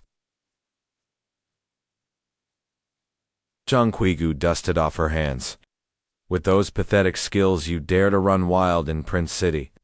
Get him, Boise mean. Snakes. Tie this thief up for the Lord." The little snakes swiftly bound Xing Yu. Hearing the racket, the villagers rushed over and surrounded him. "They dragged him straight to me." Zhongquigu broke into dramatic tears. "Lord, you must give us justice. This thief didn't just try to escape the mine. He trampled one of your precious spiritual plants. We tended it with such care, every single day." I looked down at Xing Yu. "Why did you do this?" Xing Yu squeezed his eyes shut. "Do whatever you want with me. I will never bow to a filthy demon." I stepped closer, staring down at him. "Who gave you such bold ideas?" Xing Yu snapped his eyes open, fury burning in his pupils. "This place is a den of murderers. As a Xuanshui cultivator, my duty is to destroy evil. My only regret is being too weak to cut you down." I gestured to the crowd of furious villagers. "You claim I harm lives? Open your eyes and look around. Have I ever taken a single innocent life here?" Xing Yu fell silent. "I saved these villages from being eaten by snake demons.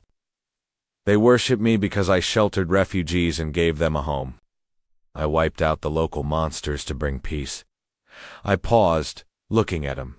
"Even for you righteous cultivators, I only put you to work to pay for your crimes. I never took your lives."